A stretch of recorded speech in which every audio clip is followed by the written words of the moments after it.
Grace Nakimina nga wa myaka 26 n'omwana we Florence Nakaliga nga wa mwaka 16 bakedde nga bulijjo kugenda okulima oluvannyuma bakomawo n'emmere tebaategere nti enkomerero yaabwe yabadde etuuse. Abazigu ababadde babeetegekedde edda babalumbaganya batematema ebiso okutuusa lwe babasse.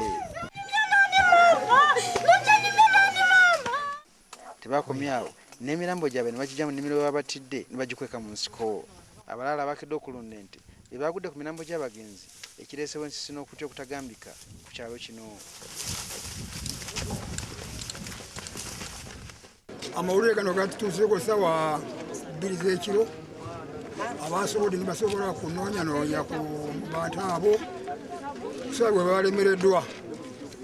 Era ku makya bwe tukedde tunoonyereza kusaba bwe tugudde ku bantu baffe babiri nga babasanjagiddwa. Oluvannyuma poliisi ereese embwa ya Yekongo olusu ng'ene bagusizza mu maka ga ssezaala w'omugenzi era ng'ono bamukwatiddewo.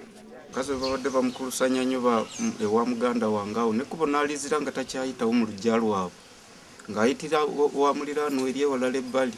Nze nkakasa era olukoolu luteekwa okuba mu nnyumba omwo nga mweruli.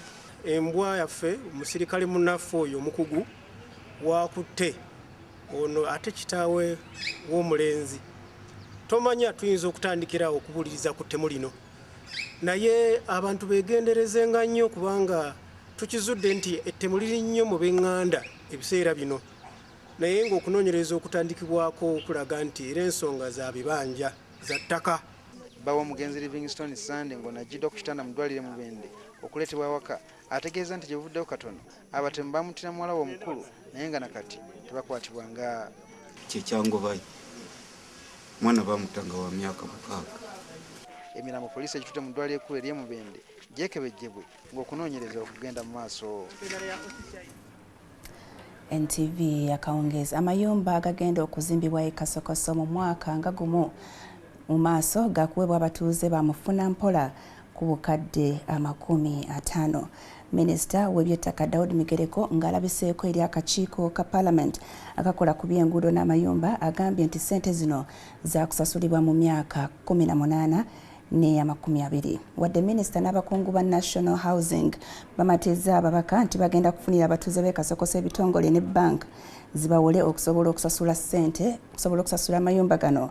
Ababaka bagamba nti abatuuze enfuna yaabwe tebasobozesa kusasula ssente zino mu budde. Omwaka oguwedde waliwo dduka tia gas n'abantu bangi okulumizibwa nga poliisi n'aba National Housing bagezaako okusengula abantu b'e Kasokoso. Oluvannyuma abatuuze beekubira enduulu eri Parliament. Ababaka badde banoonyeza ku nsonga zino era waliwo minisita w'ebyettaka Daudi Migereko alabiseeko mu kakiiko ka Parliament ak'enguudo n'amayumba okunnyonnyola engeri gye bakuttemu ensonga z'e Kasokoso. Minisita Migereko ategeezza ababaka ng'ettaka ly'e Kasokoso bwe liri erya National Housing era nti bagenda kunnyonnyola abatuuze engeri gye bagenda okubazimbiramu amayumba ag'omulembe agajja mu nsawo zaabwe. Tubadde tulina amayumba ge twazimba e Kasooli, e Tororo gabadde tegali ku ssente nnyingi. Agamu gali ku miliyoni 25, agamu gali ku miliyoni 28, tegasinza miliyoni 3 ate nga bagasasulira mu bbanga lya myaka nga 18. Ndowooza nti gano ge twagala okuzimba apartments ze twagala okuzimba ano tugezaako okukola ennyo tulabe nti zo apartments zibeera ku bbeeyi ya wansi okusinga n'amayumba amalala agabadde gazimbibwa. Wadde minisita buli nnyumba eno ey'ebisenge ebibiri ng'ewedde okuzimba gibaliramu obukadde 2 y'omukungu wa National Housing Agnes Kalibala annyonnyola nti ennyumba zandiba mu bukadde 50 olw'ettaka okuba nga liri ku bbeeyi ya waggulu mu kitundu nga kino. Kati ng'eri e Kasooli gye tulina amayumba ge tubadde tuzimbyeyo. Ennyumba ey'ebisenge 2 eri ku miliyoni 26, ennyumba ey'ebisenge 3 eri ku miliyoni 28. Naye ejjukira nti ettaka liri lya municipality yabawa lya bwereere naye kakati wano nga wanaabeera mu kakomponenti ak'ettaka nti ettaka lya National Housing ako bw'oba okagasegaseemu ng'otaddemu n'enguudo neki nze nsuubira nti zibeera ngaawo nga miliyoni 5. Abakulu bano bategeezza akakiiko kano nti gavumenti yakola ekisoboka okufuna ebitongole ne bank okusobozesa abatuuze b'e Kasokoso okugula amayumba agagenda okuzimbibwa ku ttaka lino. Miliyoni 5 omuntu owa bulijjo ziyinza okumubeerera enzibu okuzimba ennyumba eyo ye n'agisasula amangu. Tugenda kuteekawo enteekateeka eya kibanjampola mu luzungu gye bayita mortgage. Era tugezaako okulaba nga tukolagana n'ebitongole eby'ebweru ne banks zino eziri wano mu Uganda esobola okutuwa interest rate eri wansi wa 10%. bazzemu ne bakiggumiza nti ab'Ekasokoso si bakugobebwa ku ttaka lino naye abo batayagala kwenyigira mu nkulaakulana eno bagenda kuweebwa ssente ezijja mu mayumba ge bazimba. Teyagala kusigala mu kifo kino, ntegeka yaffe okulaba nti tumuwa compensation, tumuliyirira asobole okuvaawo alekenga emirimu gigenda bulungi mu maaso. Abamu baga nti bo tebaagala projekiti, baagala babadize essente bagende. Abo National Housing erina obligation okubawa ssente zaabwe bagende. Wadde ababaka bawagira ekyokumalawo mugotteko Kasokoso bagamba nti obukadde 50 nnyingi nnyo eri bamufuna mpola mu kitundu kino. Ababaka bagamba nti engeri ekitundu kino eky'Ekasokoso bwe kiri ku ttaka eriri okumpi n'ekibuga, aba National Housing bandirowoozeza ku kyokugula ettaka mu kitundu ekirala bazimbireko abatuuze bano amayumba amalungi. Okusookera ddala abantu ababeera eyo, abantu abasindika ebigaali abasinga bakola emirimu egya bulijjo, emirimu egy'okufunamu ekyemisana. Kakati bwe bagamba nti babazimbira amayumba ge bajja okusasula mu $5 million okujjako nga bagenda kubawa ga bwereere. Tusa National Housing egende ku ground erabe abantu berowoozaako okuzimbira ennyumba eza $50 million nti ddala abo be bantu abanaakisobola. Mu mawulire amalala, embeera ey'omusana oguyitiridde saka ekitongole ky'ebyemmere ki World Food Program okukendeeza emmere gyekiwa abanoonyi b'obubudamu mu nkambi ey'Olukinga mu disitulikiti ey'Isingiro eviiriddeko abakazi mu nkambi eno okutandika okwetunda. Enkambi eno erimu abanoonyi b'obubudamu okuva mu mawanga nga Congo, DR Congo, Ethiopia, Rwanda ne Burundi. Aba World Food Program bakakasizza nga bwe basaze ku buyambi bwe bawa abantu bano. Enkambi eno ekungaaniramu abantu abali eyo mu 50,000 nga badduka okuva mu nsi y'e Congo, Burundi, Ethiopia ne Rwanda. Bano baali balimye emmere okwongereza ku eyo ekitongole ky'emmere ekya World Food Program gye kibawa, kyokka olw'akasana akabadde k'emmemula ensangi zino beesanze emmere ekaze. Twine enjara y'amaani mazima mwamulya okutuyamba mutuyambe turi kubi munonga. Kigambibwa nti embeera eno ewaliriza abakyala abamu okwetunda okusobola okufuna emmere ey'okuwa abaana. Some of the women who go looking for food have ended up misbehaving with the nationals in exchange for food. Ekibiina ky'ensi yonna ekigabirira ababundabunda emmere ekya World Food Program enkambi baagiwanga ttani z'emmere 2 kyokka ne bazisala okudda ku 10 olw'abanoonyi b'obubudamu okweyongera okweyiwa mu Uganda okuva e South Sudan. Bagamba embeera nabo ebaluma naye ng'essaawa eno eyo y'emmere nabo gye basobola okuwa enkambi eno. Ssente zonna World Food Program zeekozesa ziva mu gavumenti ezituwa essente. Tetulina ssente nti tulina kampani etuwa essente nedda. Zonna ziri kye bayita voluntary contributions. Kati ssente zetulina zetugulamu emmere. Kati bwe tubeera ne ba refugees nga bangi tugezaako okuyamba bonna naye nga tusinga kuyamba abakatuluka okujja, abakasembayo okujja. Kati mu biseera bino be ba South Sudanese. Kyokka agamba nti baatandika dda okwekubira enduulu eri amawanga agatera okubadduukirira era singa babaawo ekikyukako enkambi zino zaakuddamu okulowoozebwako. Webale nnyo, Minisitule y'ebyobulamu yeetondedde abasawo bonna mu ggwanga olw'obutafuna misaala gyabwe mu budde ate abalala nga baggyibwa ku nkalala okusasulirwa abakozi ba gavumenti. Omuwandiisi w'enkalakkalira mu Minisitule y'ebyobulamu Dr. Asman Lukwago yeetondedde abasawo n'ategeeza nti abasoba mu 4,000 bakyalina obuzibu okusasulwa. Ono abadde mu kakiiko ka Parliament akavunaanyizibwa ku gavumenti ez'ebitundu ne Minisitule evunaanyizibwa ku bakozi. Abakakiiko akavunaanyizibwa ku gavumenti ez'ebitundu ne Minisitule evunaanyizibwa ku bakozi bavudde mu mbeera ne batabukira omuwandiisi w'enkalakkalira Dr. Asumani Lukwago olw'abasawo abagambibwa nti tebafuna musaala. If it were you, would you still be there? And honestly, are you not ashamed? A quarter of a year, no access to the payroll. Is the money not giving it to you? Are you trying to sabotage the government? There are some constituencies which don't have health center 4s, and there are some counties which don't have health center 3s. What is the magnitude of the problem? Come out clearly so that we as a committee can address this challenge. Dr. Sumani Lukwago yetondedde abasawo bonna mu ggwanga. Singa okulabika ennyo be bakozi baffe abaliyo ate ne babajja ku lukalala olusasulibwako emisaala ne bamala n'emyezi mingi. Olumu omu ne bamusasulako ng'omusaala omwezi gumu, emyezi 2 egiddirira ne batamusasula. nti abakozi abo batusonyiweko naye nga wakati w'ekyo tujja kwongera amaanyi okulabira ddala nti emivuyo egyo giggwawo. Abasawo 1400 be bagambibwa nti bamaze ebbanga nga tebafuna musaala. Ebizibu bya payroll si kugamba nti bitasasulibwa. Waliwo olumu babawo omusaala nga gwa myezi nga 6 omulundi gumu ate engeri gye basasula direct ku akaunti zaabwe omuntu wazifuna asirika busirisi lwakuba kirabamu essanyu. Ate bijja ne bituuka ne bitegeerekeka public service netulagira tuddeyo okugyayo ssente ezo ze twamuwa ennyingi. Dr. Asumani Lukwago ategeeza nti abasawo bangi baweebwa emirimu ne bwe bamala emyezi 3 nga tebafuna misaala gyabwe badduka ku mirimu. Abamu kasita baatuukayo ne balaba nga bakereyo okuweebwa emisaala gyabwe abamu ne bagamba tuvuddemu tubigyemu engato. Ategeeza abaka nti kyazuulibwa nti waliwo abakyusakyusa akawunta z'abasawo n'amannya ne basasulamu ab'empewo nga waliwo n'alipoota yakolebwa ku bukulupya buno. Tubyogedde lwatu eri Parliament nga tulowooza nti ebintu ebikwataganye mu kulabirira abakozi tetusobola kubissa mu nzikiza, tujja kubissa ku mmeeza eyo mu bwerufu. Minisita evunaanyizibwa ku bakozi Juzi yategeeza nti obuzibu bw'emisaala gy'abakozi buva ku nkola empya ekozesebwa okusasula emisaala gy'abakozi naye nga bakola butaweera okukitereeza. Jingo Francis, NTV Akawungezi.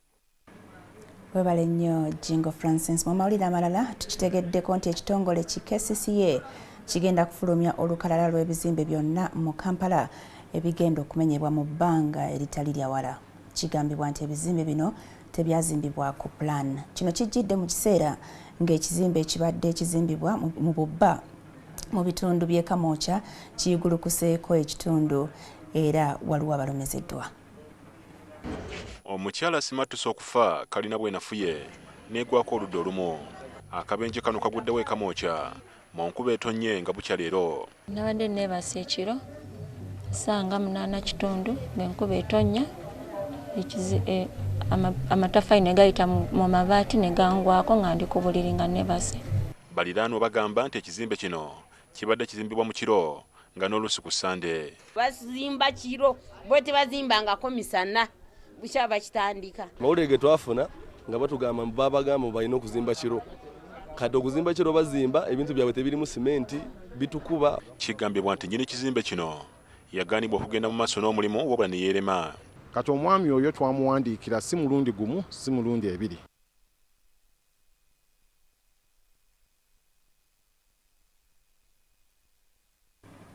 NTV Akawungezi mutusonyiweko katono.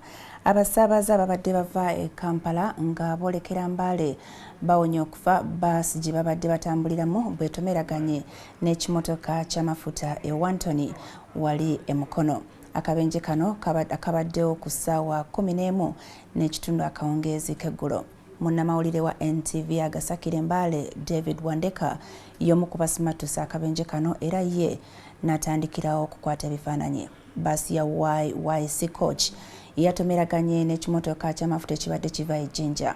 Baasi eno era yatomedde bodaboda ssaako taxi n'ekyomukisa omulungi tewali baakoseddwa.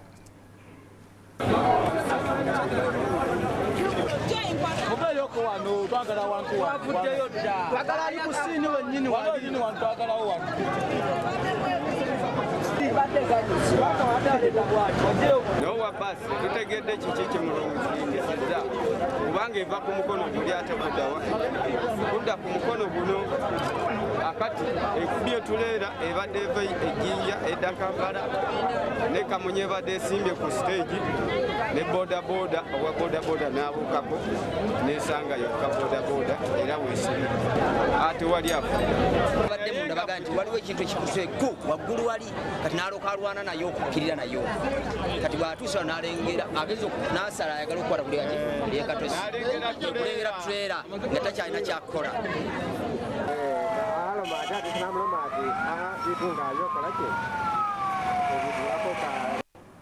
NTV Akawungezi. Omuwala wa myaka 17 eyabuzibwawo gye buvuddeko katonaawo azuuliddwa. Omuwala ono yazuuliddwa yawambibwa abasajja 2 abamulimbalimba ne bamuyingiza mu taxi n'oluvannyuma ne bamutwala mu lodge mu Kisenyi wano mu Kampala ne bamusobyako okumala ennaku 4. Omusajja Shakul Lubega agambibwawo okusobya ku mwana ono kati aliira ku nsiko so nga yo lodge mwabadde akuumibwa ekyakola mirimu gyayo. Omuwala ono w'emyaka 17 nga yatula siniya ey'okuna omwaka oguwedde atubulidde nti yabadde ava Jjinja ng'asooka bulenga kutwalira mukulu w'eddagala n'oluvannyuma dde ewaabwe ewamala okumpi ne Nansana. Agamba nti yabadde agenze mu paaka empya takisi ne zimubula wabula bwe yagifulumye yabadde atambula n'asisinkana takisi kondakita ne ddereeva abaagibaddemu ne bamubuuza gye yabadde alaga. Nangamba mbulira nze nkuyamba oba olina gy'ogenda. Mugambadde ngenda Bulenga naye nina wano gwe nniiza. Nagamba emmotoka yiri egenda e Bulenga gyantugende. Ninkubira mama wange mugamba nfunye emmotoka. Ninkubira ne mulamu wange mugamba mulamu nfunye emmotoka. Nange asooka ompa omuntu akuli okumpi njogereko naye. Bweyogera naye n'amulagirira ew'okunteeka. Agamba nti baamwetoloza ekibuga okutuusa obudde lwe bwazibye. Olwo kondakita n'amulinyisa bodaboda ng'amugamba nti amutwala Bulenga gye yabadde alina okulaga. Kyokka baasibidde mu loogi eyitibwa New Ideas esangibwa mu Kisenyi. Eyo gye yansuula n'anteeka mu luumu. Ne mugamba kitondeka n'engenda ewaffe. Nangamba sigenda kuleka ogenda kubeera wano. Nangamba sina kindi ngenda kujjawo. Mugamba ogenda kuntwalawo. Nangamba nkutwala Makingi. Oyafuluma nadda. Komawo nankozesa. Naddamu n'afuluma. Yadda leeti ssaawa nga 7 ne yeebaka. Omuwala alidde nti omusajja eyamuwamba ye Lubega Shakur ng'olumu yeeyita Brian oba Richard ng'abadde amusobyako okuva ku Lwomukaaga ekiro okutuusa jjo ku Lwokubiri emisana. Omuwala akwata ensimbi mu loogi ya New Ideas lwe yamuyambye n'amutolosa. Na parking ebintu byo byonna obimpe. Then tufuluma n'ogenda ayita mu mulyango oguli kuba yali eri ku reception yateekawo abavubuka babiri. Bwe bandaba nga nfuluma simanyi oba bankola ki oba bamukubira essimu oba bakola ki saategeera. Abeewaabwe b'omuwala ono baali bategeeza poliisi y'ewamala nti omwana waabwe yabula era bwe yazuuse poliisi n'esitukiramu mbagirawo n'erumba loogi ya New Ideas mu Kisenyi n'eyaza ekisenge omuwala mwe yabadde aggaliddwa okumala ennaku 4. In the room was room 13. In fact, we recovered these things which we have photographed. Siyinza kugamba nti nanze simumanyi naye batugamba ngu that is his habit. Ng'omuze gwe gw'okunyankula ebintu ku bakyala mu paaka omwo, kunyankula ebintu ku ba passengers. Tutuuseko ku loogi eno wabula omuwala akolawo n'atutegeeza nti nnyiniyo ali tetusobola kumulaba era bwe twogedde naye ku ssimu n'atutegeeza nti ali wala tukeere enkya tumulabe. Aba loogi ya New Ideas bagenda mu maaso n'emirimu gyabwe nga bakasitoma bayingira bwe bafuluma. Ensonga z'omuwala ono kati zitwaliddwa ku poliisi y'e Kawempe bamuyambeko n'okufuna obujjanjabi. Ernest Wisdom Kiyonga, NTV Akawungeezi. NTV Akawungeezi ekyagenda mu maaso tugenda kuwummulamu katono nnyo n'esooka olabe ebiri mu kitundu ekyokubiri. Abadde ateeka ebigoye mu kifuba okukola amabeere akwatiddwa agamba bwavu bwe bumukozesa bino.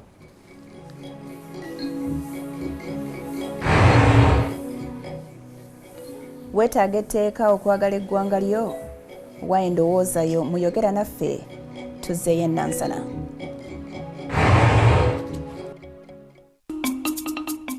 Olugero lwa leero lukutuusibwako Movit All Day Confidence.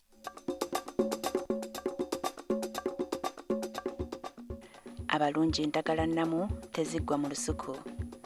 Buli w'ogenda osangawo omuntu omulungi, n'olwekyo bw'ogamba nti ogende na buli mulungi gw'osanze weesanga totuuse gy'olaga anti tebaggwayo.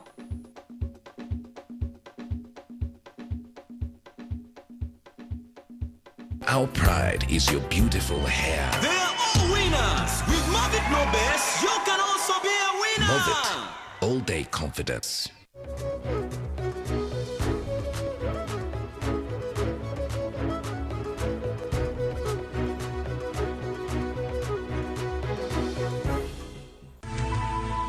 NTV, turning on your world. Okay, Asimwe! Asimwe! Vilabulungi ya drag! Don't worry. Mbasete zode mkoti yanyi! Sente! Nzo wajemu! Oyanyaddemu omwenge. Hani gwe tamubo. Nkuwunyirira gwe nze nja kukuba. Tonnaba kusasula myezi 2 gya nnyumba gye batubanja. Oli mu kunywa mwenge n'abakazi. Kikulu nnyo ffe abeewola okumanya zi banka n'abatuwola engeri gye babalamu amagoba. Lwaki obuuza ekibuuzo ekyo? Sente zaabwe. Ddembe lyo ekyo kikulu nnyo okukimanya. Onfuna kikulu nnyo okusooka okunoonyereza tusobole okwetegereza n'okwekkaanya. Okifuna amagoba n'oluvannyuma tulondeko amagoba agasinzeeko okuba amatono.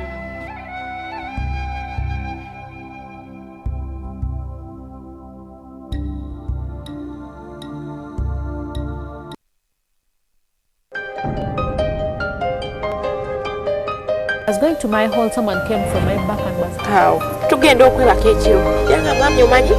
Webakeko nange omulundi gw'ogusembayo. I went to the nursery and I asked why. Why is it that our father is negative and for us we are positive? Every time I find a story of assault of one person to another, I get disturbed. Mwayombye ekiro lwaleeta suzeewo lwe bakwokezza. Naze poza kimu nti mujja wange yanjokezza. Kino ekyafa kino kyali kyakulira muno mu lubuto. The Irene I know just loves music and loves to sing. I've never seen her even smoke a cigarette. The days of legal trade in slaves are history, following its abolition in the 1800s. They tie you like this. That's when I started getting past. Everybody has a story, but yours will only become our story when you share it.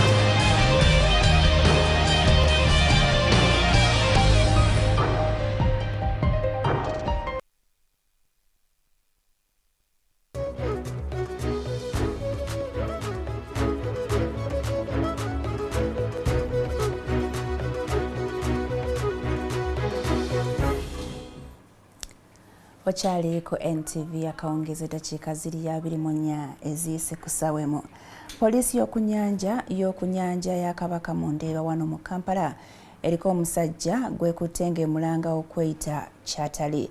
Ruth Natukunda nga mutuuze w'Erukunjiri bakama abe gy'abadde akola obwayaaya be bamwekengedde nga bagamba nti wadde yeeyita mukazi naye alabika nga musajja. Kino kyaddiridde okumugwikiriza nga yeteeka ebigoye mu mabeere gazimbe nga ag'omukazi.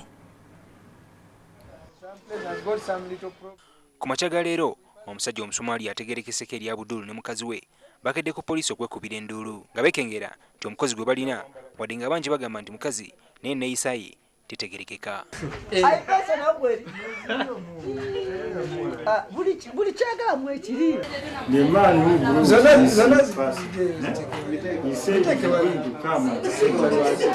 Kigambibwa nti Abdul aliko mukwano gwe gwegamba omufunira omukozi wabula n'amuleetera ono nga nakati akyefumitiriza ku kigendera kya mukwano gwe ono.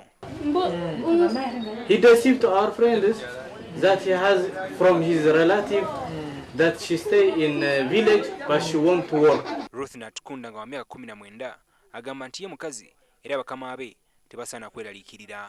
Amanyi nawo anti wange naye omumanyi. Naye akumanyi ng'omusajja oba ng'omukyala? Amanyi ng'omukazi kubanga tamanyi bizibu byange anti wange yabimanyi. Kyokka abatuuze bongedde kusaakanya ono kwe kubategeeza nti yatondebwa ng'asobola okubeera mu mbeera zombi ey'omukazi n'omusajja. Amazima ga Katonda tazebwe mu kabina. Omaze ebbanga ki mukola ebintu by'obusiru ng'ebyo by'okoze? Wanje? Engoye ziri omwo zimanyiko gwe. Njamukebera dayirekiti nga tuli mukomera babiri nze ndeete bwino. Kati obirabyeko ebyekisajja. Abadde alowooza nti mukazi naye nga musajja kati nga alowooza ayinza okumutuusaako obuzibu kwe kuyita abantu oluze batandise kumukuba. Kimuli Ivan Kigozi, NTV akawungezi. Waliyo ekiriyo.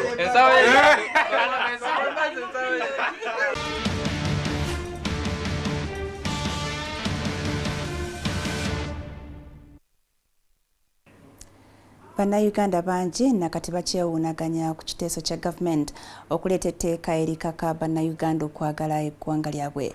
Minisita wa President Frank Tumwebaze eggulo yaleese ekiteeso kino eri Parliament mu kakiiko akakola ku nsonga z'obwa President.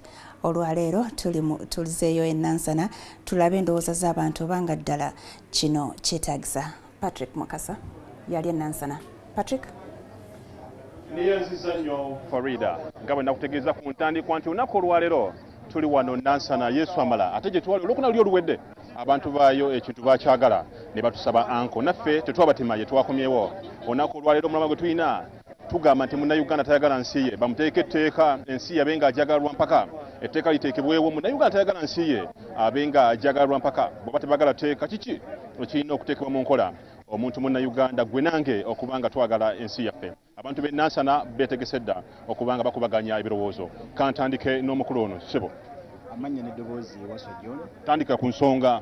Ensonga ey'etteeka nze kye ngiteesaako nti etteeka eryo si bbi omuntu okwagala ensi ye naye basooke basomesa abo abanene ababba ssente banalekerawo okubba ssente z'omuwa omusolo ffenna tujja kwagala ensi yaffe kubanga otuuka mu ddwaliro teri ddagala otuuka amasomero ga UPE bakaba bukaabi kweganze kyenteesa nti gavumenti esooka esomesa abanene. Tugenze ku mukulu ono. Ssebo nze ŋŋamba nti etteeka eryo teryetaagisa n'omulundi n'ogumu kubanga omuntu okwagala ensi ye tebamusomesa kisomese. Taata omulungi awaka abaana okumwagala tabakaka bukasi kumwagala wabula akola abaana bye baagala. Bw'abawa bye baagala bamwagala. Nze ŋŋamba nti gavumenti erina okukola kwe kumanya lwaki abantu bakyaye ensi yaabwe. Ebimu ebitukyayiza ensi yaffe bye bino okubeera nti gavumenti tetusaasidde ne tuteekako emisolo egisusse ebintu byonna ebigulwa biri ku buwanana kati abantu abawejje tetukyasobola kwetuusaako be twagala. Singa gavumenti ekendeeza emisolo n'abo ababba ssente n'ebakwatako n'okugoberera enfuga ey'amateeka tujja kwagala ensi yaffe naye tewali kirala kyetaagisa. Omukulu ono ssebo tugende ssebo. Kale ono nyinawo kansala wa Nansana Town Council w'abavubuka ensonga yeriki? Ndaba etteeka lino terisaanidde kuyisibwa kubanga omuntu okwagala ensi ye tosobola kukyekinga muntu nti ayagala ensi ye, tosobola mukuba ttooki mu mutima gwe nti ayagala ensi ye, naye teekawo ebintu ebyagazisa omuntu ensi ye ng'amalwaliro, amakubo amalungi, buli kimu kibeere nti kiri mu nkola nga bwe kyandibadde omuntu aba ajja kwagala ensi. Neyanza kansala sema ensonga yeriki? Amanya Ronald Mugagga, etteeka lino mbadde nsaba lijja kutuyambako okukuuma ssemateeka okuviira ddala ku mukulembeze w'eggwanga okutuukira ddala ku bakulembeze bano abawansi kuba enkola y'okukuuma ssemateeka ejatuyambako kubanga tulabye abantu batyobodda nnyo ssemateeka. Ono agamba nti kanzireko wano emabega kuba abantu bakyali emabega beera nange. Ono agamba nti bateekewo etteeka ssebo tukomyewo butono. Yes, etteeka lyaffe tulyagala nnyo, ensi yaffe twalijagadde naye kisinga okutuluba ennyo ne banena batufuga bubi nnyo nga kirumira. Tujja kudda netwogere ku musirikale oyo kirumira. Onayogera ku musirikale kirumira tujja kudda ensonga yo. Nayenza nnyo ssebo amanya n'eddoboozi nze Kamwami Paul. Omuntu yali agadde ensi ye naye omuntu tasobola kwagala nsi ye nga mu malwaliro temuli ddagala. Amasomero mafu buli kimu kifu n'olwekyo abakulembeze baffe basooka balumirwa ensi yaabwe naffe tujja kulumirwa ensi. Abakulembeze muwulidde ensonga yo ssebo? Nteesawe nti amanya ganyenze mugerwa omuntu oyinza kumukaka kwagala nsi yo. Waliwo etteeka eriri mu constitution erikkiriza omuntu okubanga ali mu ddembe eri ng'akola kyonna ky'aba ayagala n'olwekyo basomesa ka palamenti ekyo tekisoboka kuyita kubanga omuntu alina okweyagalira mu nsi ye. Oyagala kusaba anko nnaku maze dda lekayo kabala boogere ssebo ensonga yeriki? Okwagala ensi yo tebakikusomesa busomesa. Ekyo ozaalibwa nakyo nga nnyoko bwakerenkya n'akuzaala tebatakusomesa kumwagala ne mother Uganda tebasobola kusomesa kujagala ekyo batuzaala nakyo kizaalira. Ababaka temujja tusomesa kwagala nsi yaffe ssebo ensonga yange nze ŋŋamba eryo etteeka terisaanidde wabula batukola ebyo bateekwa okukola ebirala byogeddwako naye obusosoze bungi nnyo mu ngaba y'emirimu mu maofiisi ag'enjawulo buli wamu wonna busosoze bungi nnyo bukendere tujja kwagala ensi yaffe. Obusosoze bungi nnyo bwagamba ensonga yo? Ensonga yange ŋŋamba etteeka lyetaagisa kubanga Uganda tujagala nga ffe bannayuganda member parliament bantandikiddeko ng'okutulaga mu baagala ensi bakendeeze ku misala gye beewa giddeyo gikole service mu bantu. Kasome n'omukulu ono yekka bannange ssebo ensonga yo mangu. Ssebo neeyanzizza okumpa omukisa guno naye etteeka eryo bwe liba nga lijja lyetaagisa tuteeka abo bennyini abatugamba okwagala ensi yaffe tuddeyo be tuba tusomesa bategeere kubanga be bajjeewo ebyo bye twasinziddeko okwagala ensi yaffe kati be batagyagala. Bannange abantu abadde bangi n'omukulu ono abadde ayagala kwogera naye lwe tugenda okudda ngenda kutandikira ku mukadde ono naye abe nga ayogera ensonga tugenda okudda mu kanyomero kale kamukoka. Batuwe Federal States of Uganda ekigambo republica kitegeeza okutaagula eggwanga. Federal States of Uganda okufuna olukusa okugira tukoletera nga abazungu bali omukulu ono alina ensonga nyingi tujja kuleeta ku tuwaye ne Franka oyogera ensonga zimaleyo nze Patrick Mukasa buli lwakuna tubeera gy'oli ne tuba nga twogera naawe komyewo gy'oli Farida. Patrick Mukasa ensonga z'abantu ndowooza bekikwatako muzimuwulidde kati ebadde yogera naffe.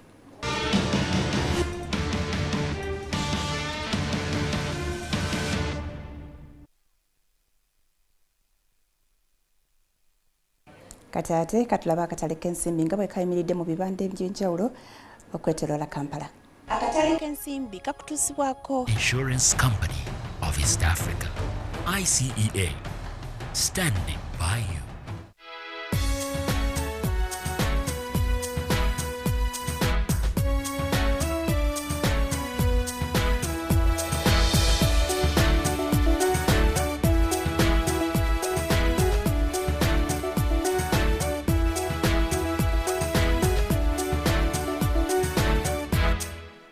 Fortunately for us, we have made one smart choice. We chose to secure what we hold dear. We chose to insure with the Insurance Company of East Africa, ICEA, standing by you. Asatu monya zezize kusawa emo tugenda kumulamu katono ddala tovaawo tulina ekitundu eky'ebyemizannyo.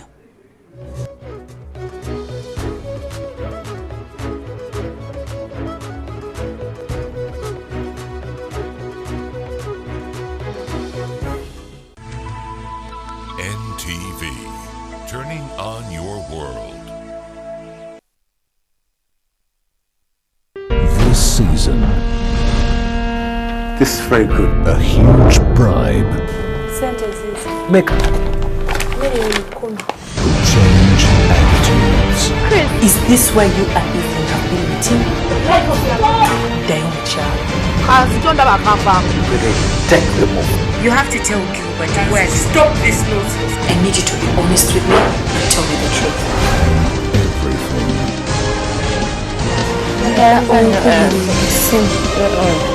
Where are you going? Sorry, you need to pay first, then I can help you. They told me that then you would kill him. Where is your father? Where everything is not what it seems. Deception.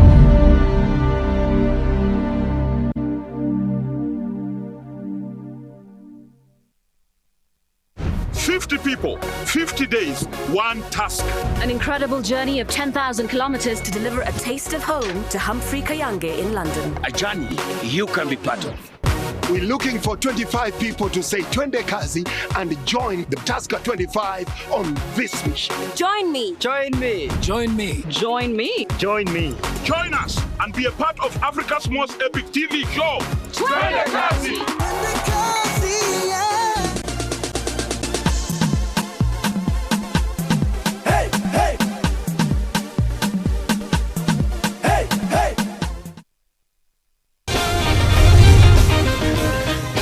First time we are musically speaking to celebrate, discover, and inspire.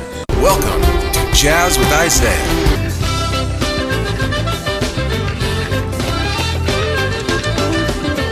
A musical venture that is entertaining, educative, informative, and inspiring.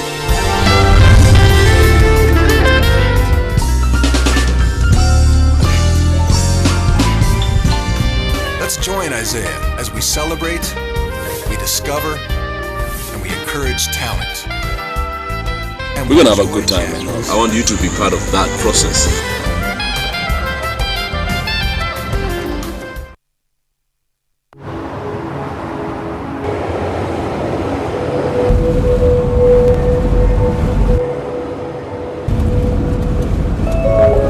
change of government? Won't stop a thing. I've run out of fingers counting the number of multinationals setting up here. What about the 3 companies that announced their plans to launch last week? I say they're shopping. Me, I'd be looking to sell. At what price? More. Much, much more.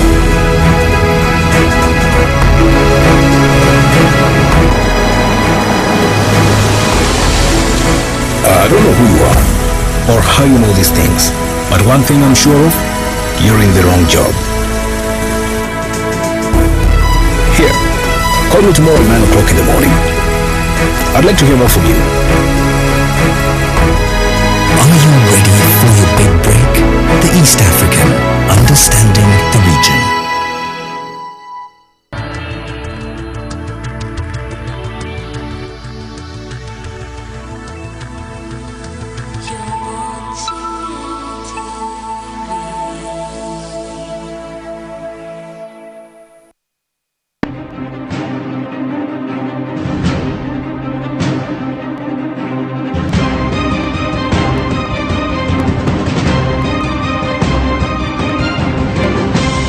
You're watching Morning at NTV. A wise man once said that if you must have motivation, then think of your paycheck on Friday. From the swimming pool of the Kampala Serena Hotel, a very bird's eye view. Kampala also, ladies and gentlemen, I can almost hear the world saying, it's a Friday. TGIF. Plans are in stock, a favorite day for most of us employees, the worst day for employers. Ladies and gentlemen, the weekend is upon us. And what a way today to start it, not only with a press review, the big story, and a very jazzy saxophonic morning later on Everyday Life. Those going to work already on Chintu Road, as you can see people strolling, using their Futsubishi and Lexus. Let's get started today with the question of the day.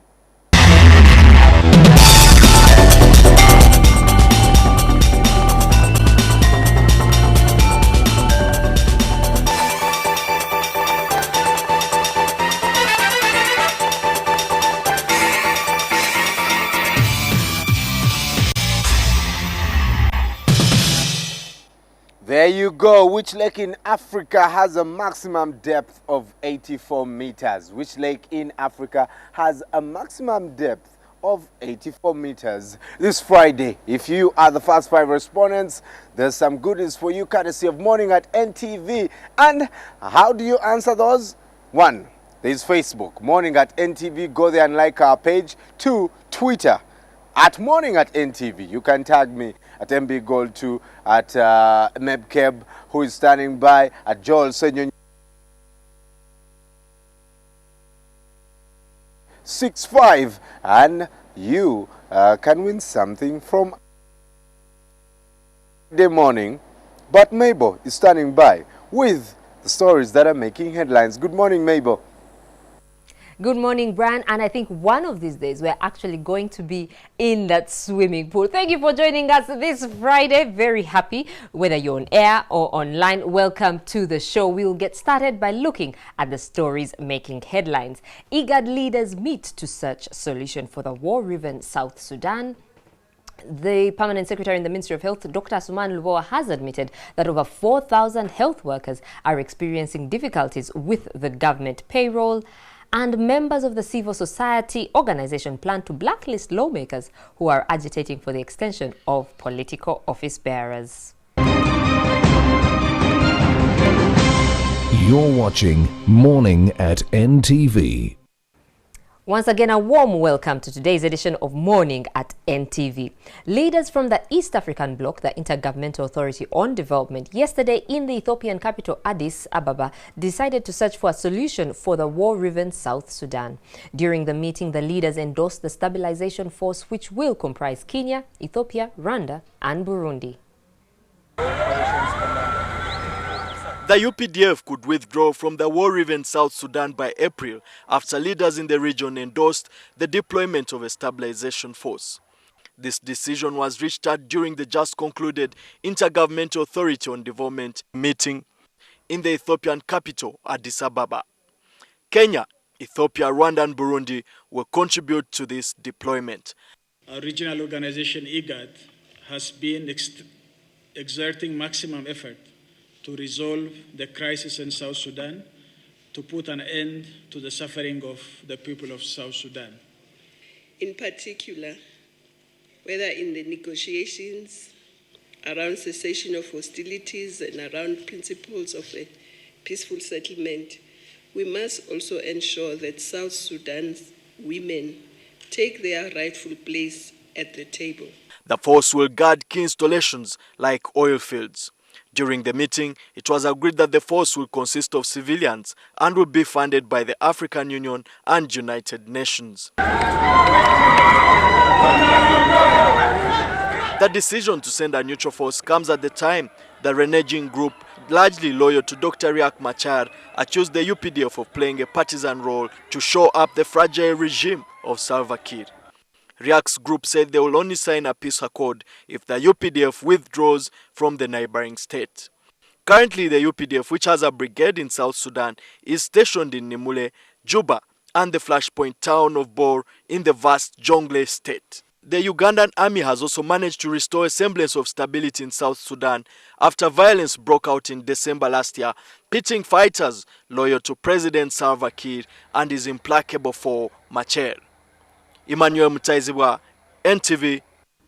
The Permanent Secretary in the Ministry of Health, Dr. Asuman Lubowa, has admitted that over 4,000 health workers are experiencing difficulties with the government payroll currently hitting hard health service delivery across the country. Dr. Lukwago was appearing before the Parliamentary Committee on Local Government and Public Service to explain the delay and non-payment of salaries of health workers. Lawmakers on Parliament's Local Government and Public Service Committee have grilled officials in the Ministry of Health over delay and non-payment of salaries of health workers. This follows reports that many health workers in different hospitals and health centers across the country are threatening to go on strike. If it were you, would you still be there? And honestly, are you not ashamed? A quarter of a year, no access to the payroll. Is the money not giving it to you? Are you trying to sabotage the government? There are some constituencies which don't have health center 4s, and there are sub-counties which don't have health center 3s. What is the magnitude of the problem? Come out clearly so that we as a committee can address this challenge. Dr. Lukwago says most of the affected health workers are not directly under his docket, but that of local governments. But he had to swallow the bitter pill and apologize for the mess in the health sector. We cannot brush off their complaints. Honorable members, we have to apologize. We are leaders to them. There is something which is missing, and there is no reason why we should brush them aside. We apologize that these guys are not given their salary. But on responsibility, we are not totally responsible. Dr. Lukwago says over 4,000 health workers have difficulties in accessing the payroll, and the efforts to rectify the problem are underway by Public Service Ministry. Others are underpaid, others are halfway paid, others are overpaid, but they are not. Others are deleted repeatedly. Sometimes they are paid 1 month and then they are deleted another month and so on. So those 4,000 are our estimate. Last financial year, Parliament allocated 46 billion shillings to recruit health workers, but some of the recruits have failed to access the payroll. Much as we are happy that Parliament actually supported us to recruit massively last year, we should be able to report that some of the staff, when they didn't get their payment in time, left. Dr. Lukwago also reported a fraud involving ghost names was being created to access salaries of some health workers. When they change the figure in the account or the computer number, they can also make your name to look as Betty Namboze. When the original name was like Namboze Betty Bachileke, and they create 2 people.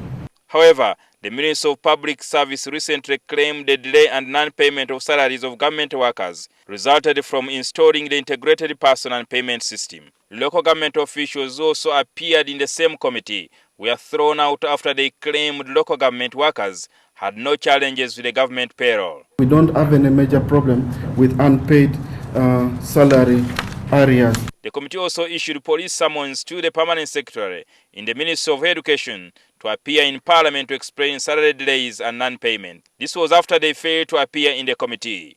Jingo Francis, NTV, Parliament. And I do beg your pardon, it is Dr. Asuman Lubowa. I beg your pardon, Dr. Asuman Lukwago, not Asuman Lubowa.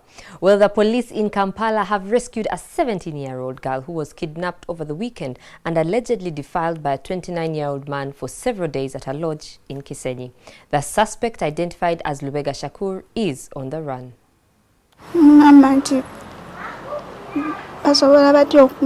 At around 2 p.m. Saturday last week, the 17-year-old victim set off from Jinja to Kampala, where she met a taxi driver and a tout who welcomed her. Put in a taxi. I didn't know where they passed or they drove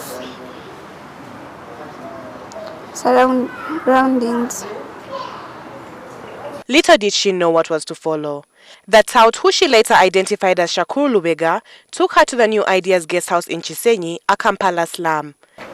And dropped me in a room, one of the rooms of the guest house.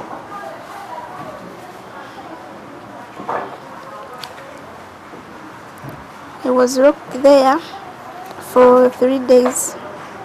From Saturday night, Sarah was kept captive by a stranger who gave her a single meal each day, defiled and threatened to kill her should she tell anyone. He started using me. He told me that I'm not going to get out of here and I'm going to take you to another place, either India or Tanzania. She was under lock and key until Wednesday afternoon when a receptionist at the guest house helped her escape. Wamala police in Wakiso district learnt of the girl's ordeal, took up the matter and searched the guest house where they found various clothes and ornaments of women. In the Semura Mushakul Lodge, we tried to move around with somebody, is it the owner? Pretends to be the owner, called Ali. In the room was room 13. In fact, we recovered these things which we have photographed. Kawempe police station has now taken up the investigations.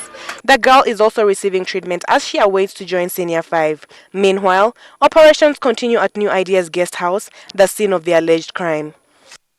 Also used to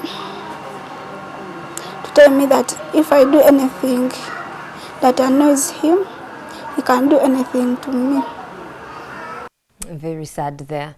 Members of the civil society organization plan to blacklist lawmakers who are agitating for the extension of political office bearers.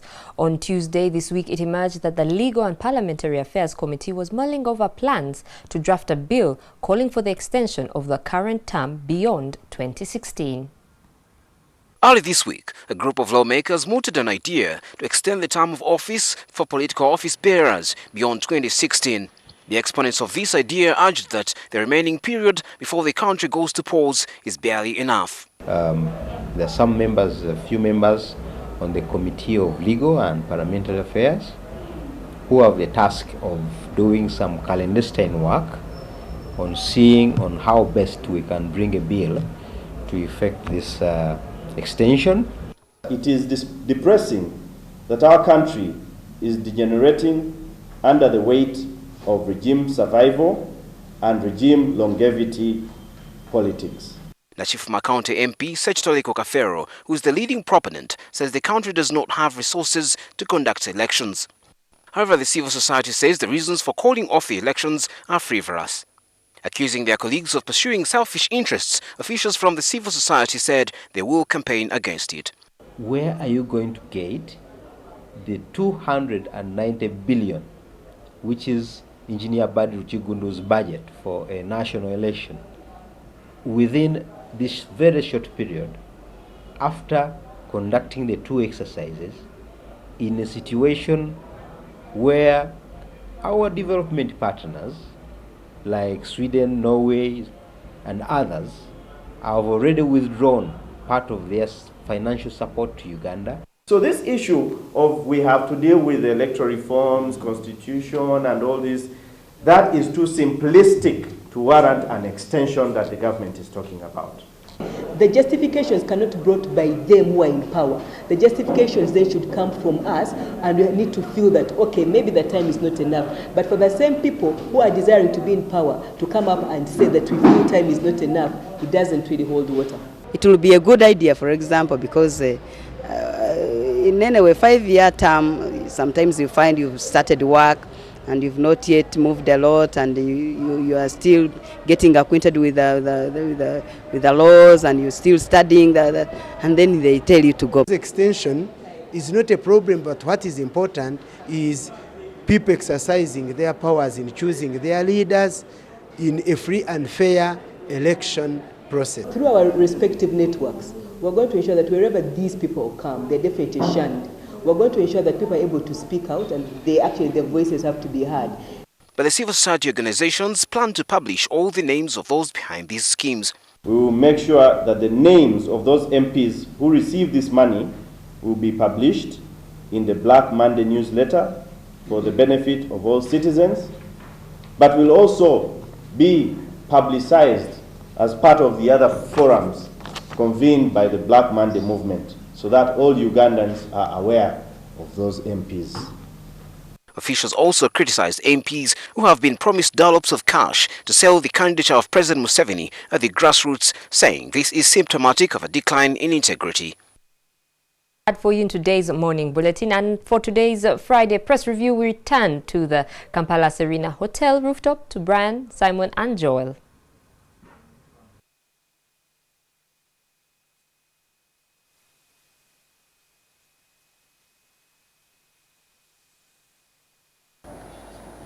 A very good morning on this wonderful Friday, the 14th day of March 2014, coming to you from a slightly overcast sky that's hovering over Kampala at the rooftop of the Kampala Serena Hotel. It's morning at NTV's press review with myself, Simon Kasiate, Brian Mulondo and Joel Senyonyi. Good morning, folks. How is your Friday? It's a very cold one. I can imagine. Mulondo, you're actually lost for words. But let's start off from the Observer newspaper this morning, and not from the front page, but from page 5. Remember him or remember her? Two people here that you possibly could have forgotten, but well, the Observer is here to remind you of them. General Sejusa and former Minister Zobakoko Bakoru. Remember her? Remember him? Well, they seem to have joined forces with regard to having a unit of purpose. And yes, there's a story headlined, former Minister Bakoko joins Sejusa. Is playing out in the Observer this morning. About a bit of some historic perspective. You'll appreciate that Zobakoko Bakoru was a minister whose ambit included the National Social Security Fund, and who fled the country to the United States of America for fear of prosecution. And General Sejusa fled the country for fear of prosecution, but over different grounds. One was corruption, the other was treason, and now they seem to have found a united front. It's an interesting story that you need to get yourself a copy of the Observer to get a look at. Bakoru should be the last person to team with anyone. Why? Is it because it's alleged she stole billions of shillings? Yes. Tunyefuza could be a broke man, and he could use a little bit some of those billions. Is it true that this lady Bakoko took any money? It doesn't show on her reading. It doesn't show on her. I thought well, you have a saying in your language that where money beats soften. But she looks broke, eh? Where are you going by her hairstyle? That's the way she likes to keep it.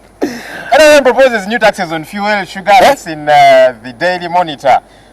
Just in case you thought things were going to get better. No, they're not getting any better. Why? Probably because aid money has been cut, so you and I are going to have to fork out a lot more so that things move. Well, one would have expected it to impose more taxes on all these anti-things we've been seeing around. Should put tobacco, for example, they should tax them extremely highly. No, I play the devil's advocate. Come on. Yes, I mean, okay, so what did you want me to do? To come here and conduct a homily and sit here and say, okay, sing to us, and I have to ask the defining questions that the discerning listener and viewer out there ought to understand. If you must put across your point without the art of eloquence, then I must give you the push for you to be able to put it out. So government of Uganda here should have taxed some of these areas that seem to be causing us debilitating. Diesel, petrol, and you know there's a ripple effect. These are essentials. They should be taxing perhaps chips and chicken. I mean, they cause cancer. But ladies should be a little bit worried. I see wigs are going to be taxed heavily too. For those of you who find it very difficult to grow your own hair. Ladies are in an attack. They're on an attack here. One, you deny them the right to dress up in a way that you want to do. Women, But, Joel, okay, let's try not to be like the people who, for the most bulk of people who watch us. Let us know that for you to ask a question or to present a position is not to support it. In journalism, to describe an evil is not to condone and it. there's nothing wrong with supporting something, even though you may not believe in it. Absolutely. So it's okay. But in our trade, we don't put your support when you're mixing it with your trade. I, for example, do not support any tax on anything. But, come on, they must tax us for us to be able to... Government has to get money Absolutely. from somewhere. And to do, not to do much, because I still see the same old... I still cannot get proper medical care. I still educate in... backing. I mean, we see the Financial Times or the New York Times endorsing presidential candidates in Western democracies. Right. They will come out with a screaming headline saying, we endorse so-and-so. Right. So I think this whole thing of impartiality only remains in journalism books, in journalism 101. But in actual sense, someone must have, where they possibly... Doesn't that blind but of course, you should keep it to yourself. But of course, I find it very hard to... That's precisely my point, that your ability to have personal views, whims and fancies, without them compromising the way you do your work, is what makes you tick as a journalist. You see, I, for example, will give you an example, still playing out from this whole brouhaha that's going on social media. I, for example, don't remember the last time I touched a cigarette. I don't smoke. I, for example, know that I have interest in the tobacco industry because somebody related to me works in there. But wait for the moment when I have a tobacco person in here. I have big issues with the tobacco. But when I bring them here, obviously I've got to ask them questions that border on the fact that they must explain themselves audibly and understandably to those who are watching us. Bottom line is, they better be prepared. If you're not prepared, we run over you. In the sports section, out of the way, we become part of the road. well, in the sports section of the Observer this morning, interesting stories coming in from the field of soccer, motor rallying, and of course, local sport. What do we have there? I see an opinion in the Observer with the usual face of Arsene Wenger, and the headline is Wenger down, but certainly don't rule him out. They always have, and by there I mean Arsenal supporters, have a very strong sense of optimism. I can tell you. When I grow up, I want to be like these guys. You know, even when the odds are against you totally, you still have some hope. That's. I think when Jesus said, I think when Jesus said, "Happy are those who believe without seeing," he had an Arsenal fan in mind. Okay. You'll eat those words, man, you fans. But here in the red pepper, focus on exam cheating, and UNEB grills 1,800 candidates. This thing is going to play out every year. You know, when the hunter learns to shoot without missing, the birds learn to fly without patching. So says Chinua Achebe. Quite a bit with these students. But you see, they're being aided by teachers, by head teachers, and parents. These examiners, and of course their parents, which is very unfortunate. But it borders on the attitude we have, the mentality of you have got to excel. If you do not excel, you become nothing in life. That's not true. I don't believe any of you guys got a 4 at senior at P7, or a 10 in 10 at senior 4, or 25 points. But here you are on national television speaking to guys that got 4 in 4, etc., and they are listening, whether they like it or yes. Just to correct you, I had a very serious 4 as newspaper material in 1993, and yes, I had 11 on 8. 11 on 8. That should not exactly, but 11 on 8 is pretty good. Well, there you go. In the Daily Monitor this morning, an interesting international story playing out that is sucking in Uganda. Find out how Uganda is being sucked into the US-Russia row over Ukraine. Of course, there are no prizes for guessing where Uganda would lie, given the fact that one of these two countries has threatened to withhold any development cooperation because we signed a law that does not so much favor their way of life. We know which side of our bread is buttered, you mean? Well, there we go. And of course, there is a sad but interesting story playing out on the international scene, and part of it is covered in the Daily Monitor this morning. The disappearance of a plane in this day and age, a huge plane disappearing thin air. 7 now, I think. 7 days now, no clue whatsoever. Every single day comes with a new set of speculations, and we're asking ourselves, we have an international community that's able to spy on you and possibly see what's happening in your intestines, but are unable to find even a bolt or nut from a plane that took off and went to the skies. What exactly is happening? The But you see- possibility. Go on. Sometimes when these planes disappear, either they've plunged into the sea or whatever the case might be, it takes a bit of time for the debris to be discovered. Of course, initially China was saying we have seen a bit of resemblance of that. That turned out not to be the case.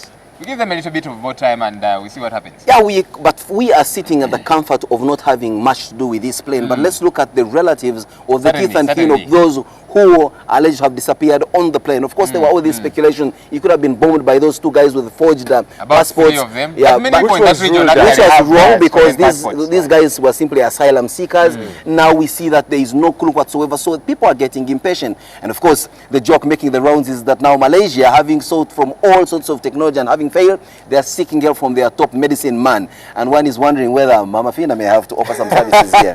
Some good But bucks you to be see, made. there's a possibility that it might have plunged into the sea, and maybe today it's here, tomorrow it's 20-25 kilometers Yeah, they away. move, especially So when they get into the sea. it's going to be a tough, tough.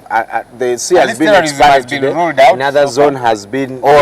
Thank God. ordered Now, for in more this searches. In the Scoop magazine this morning in the Daily Monitor, that's your favorite weekend pull-out magazine, there's an interesting story on bouncers. Now, bouncers, tough guys with an even tougher job. Yes, of course. Is he a bouncer? No, I think he needs bouncers given his sometimes very erratic behavior and, of course, not so good public relations. That's a story playing out in Scoop magazine. And, of course, it always had center spread pictorials of the events of the week that was. And so, here we have it. Interesting pictures coming in from that inspiring women concert that attracted Jamaican singer. They call it Nyanda, but here I read it as Nyanda. It's actually written as Nyanda. Well, here we are showing that feature story on bouncers, an interesting gossip section with all the 411 that you can think about on our so-called Ugandan celebrities. And yes, there is a job section in the Daily Monitor, always on Friday. So if you're thinking of career change or something is not going right with where you are, that's a section of the Daily Monitor you ought to read out this morning for you to find out how you can better yourself at your new job or get yourself a better job. I can see interesting pictures that you tend to be keeping to yourself, Brian, in the red paper. I don't want to share with you. I mean, come on. You share with us. What's going on in the red paper there? The red paper, of course, doing its thing, and they are profiling Kampala's newest glamour girls. Who are The they, beautiful ones are and not yet who born, needs so to they watch say. out? Could that be why I've not yet married? Some of us wait for the very best. Yesterday my mama sent me a message after the show saying, these two guys have wedding bands on them. Where is yours? I said, Mama, be careful. I was trying to read some of the profiles and trying to understand why they are glamour girls, but I guess beauty lies in the hands of the beer holder. Well, as we finish your statement, Brian, it's very important. Previously, you've warned me about attacking women. So. Exactly. Thank you. So, thanks for taking my advice very seriously. As we close, of course, you can see that the climate, or should I say, the weather is changing. It's swinging from one extreme to the other. Just not so long ago, it was extremely hot. Now it's extremely cold and wet. And the editorial in the Daily Monitor this morning says, young people can save the environment. How can you be able to save the environment, you young person? Will you go and say, pitch camp in the Chinawataka swamp that's currently being filled up with maram? What's your role in this? Get yourself a copy of the Monitor and find out what it takes for a young person, or anybody for that matter, to save the environment. And with that, we come to the end of our press review this morning on a rainy... I was wondering why my tea was beginning to increase. Rainy Friday morning from the rooftop of the Kampala Serena Hotel. Have a wonderful one. Let's stay focused for the big story. Like I told you, it's about South Sudan relations with Uganda from a commercial perspective.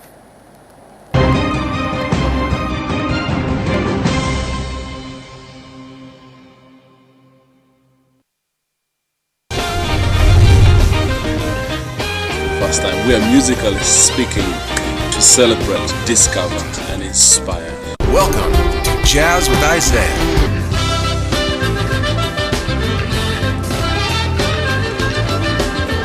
A musical venture that is entertaining, educative, informative, and inspiring.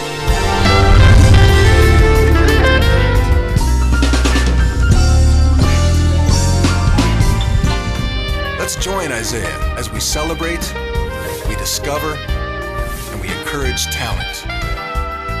And We're gonna have a good time. I want you to be part of that process.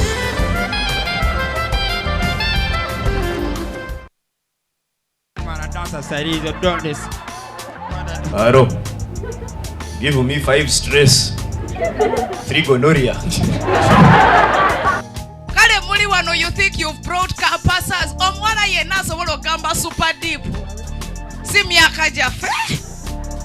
I'm like, I like my swag too. So what about it? Then she was like, I also like your accent. That village accent. Now. Okay, why didn't sign for when you got political Tayakan, Mozanga Nakajawa? Katina Kamboza, why are you crying? I think I'm Big Mitch. Larry Hoover. Put that in Kiprotichi's accent. I think I'm Big Mitch. Larry Hoover.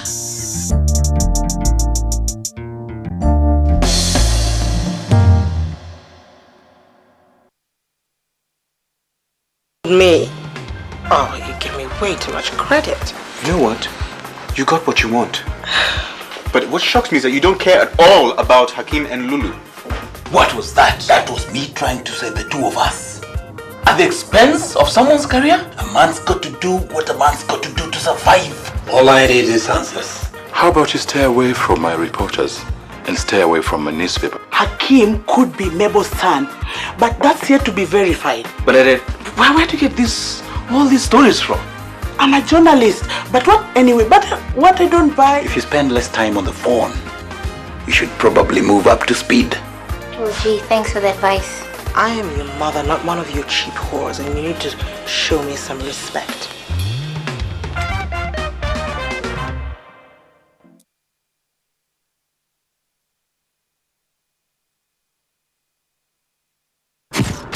A wife who you got through the office will be very insecure about you working in another place. Always hunt up, don't hunt down. You mean what? Go after your superior? How dare you suggest that when a woman is aggressed against, we should look at the person who's been aggressed against? Let the couple be. Let them sort out their issues. When they need you, then you come in. Prostitution is being given a new brand. All I know is that I connect people. Let's not choose to open our zips and do whatever our urge is, because I don't think that an urge is stronger than your will to say no. People attach a lot of questions, shame to HIV. I do not believe that when you wear a short dress, you should be around. Marrying a wife is like having assured sex. Anytime you come, you must have. Yes. You raise a population that has no clue how to be men. Can you bring out a quality family? I don't get married for my family. Men, every Wednesday only on NTV.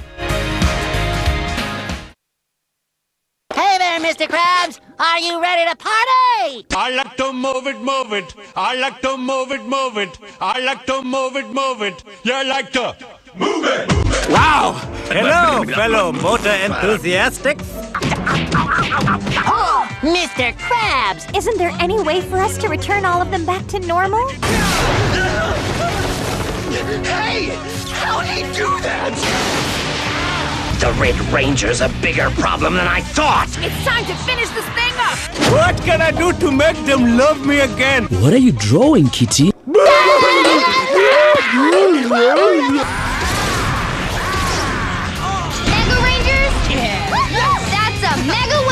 Hello? King Julian, you are truly inspiring. Ow!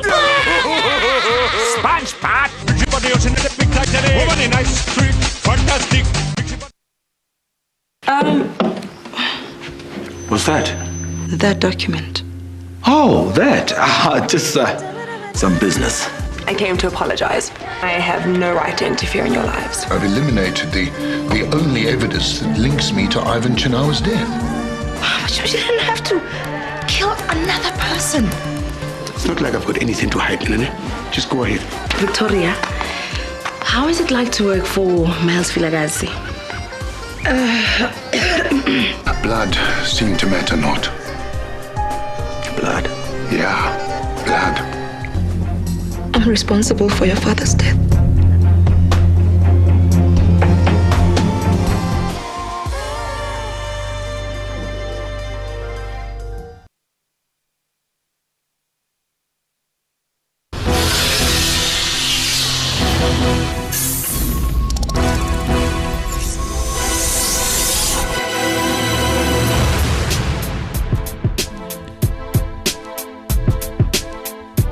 Follow the beat, follow the beat, follow the beat, follow the beat. Follow the beat.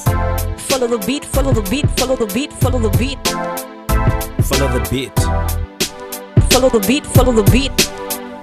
Follow the beat. Follow the beat, follow the beat, follow the beat, follow the beat. Follow the beat.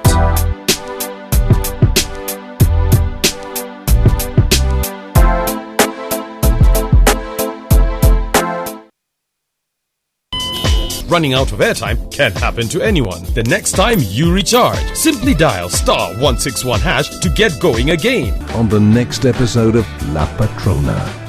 As you can see, beggars can't be choosers, ma'am. I still need to make money, right? Valentina! Hey, what's going on, Cecilia? Just startled me. Your boyfriend, obviously, Maximiliano. Mrs. Antonia just hired him as her chauffeur. What? Yes, but that's not enough, though, Mom. A woman doesn't need a throne. So tell me what happened then. Why did you move back in here? Why did you move back into the house? What happened to your marriage? Gabriella, but you'll eventually get over it. If that wonderful woman you met is able to... What? That she could make me forget? I tried. And I only ended up using her. La Patrona.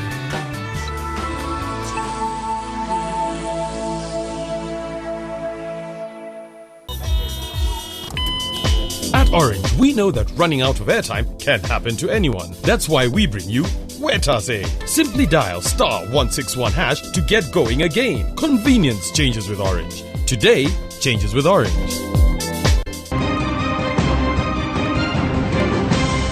You're watching Morning at NTV with Simon Kasiate, Mabel Kebirunji, and Brian Molondo.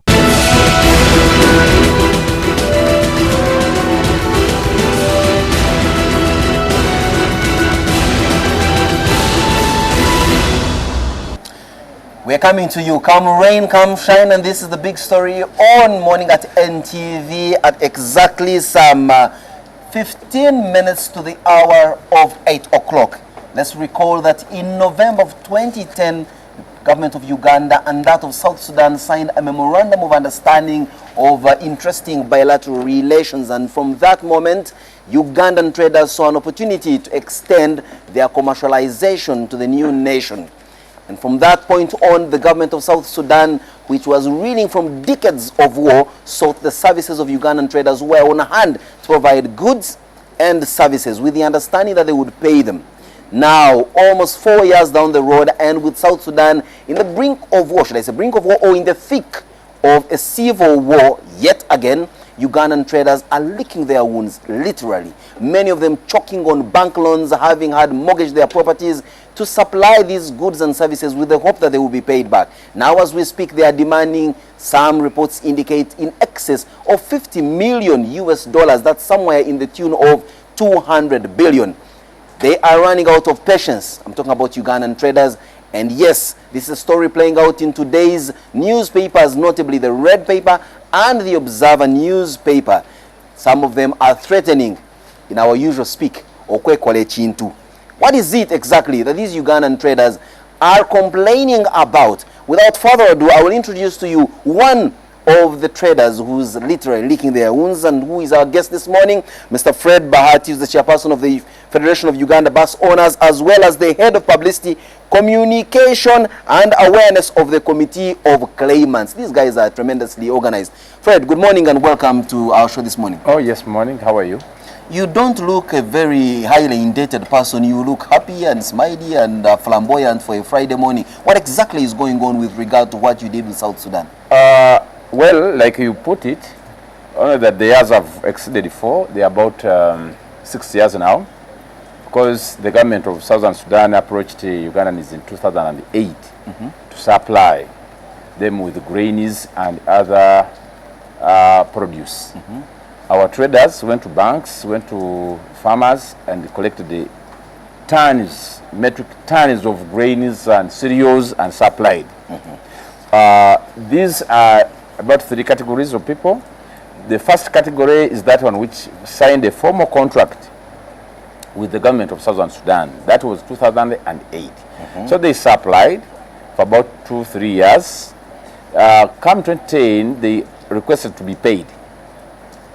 The government of Southern Sudan did not honor their contract obligations. And then did you proceed and continue supplying? So much, but around 2010, towards the end, of course, the traders could not have any more capital to keep on supplying them.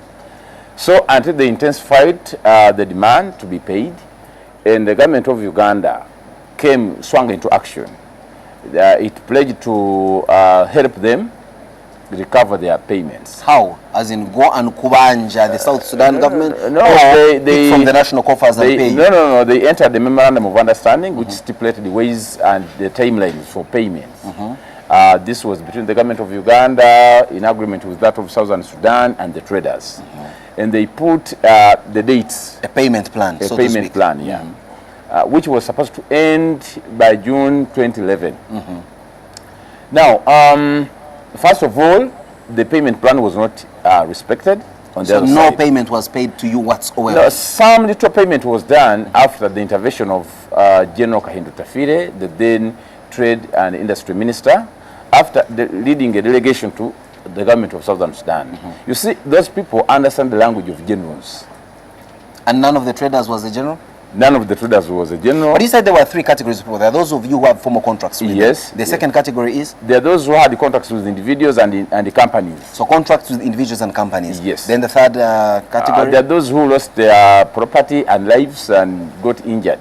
That is also another How do you lose your property and life in South Sudan? Are you attacked in a wanton? Oh, yeah. How is the conduct of the South Sudanese to the Ugandan, so to speak?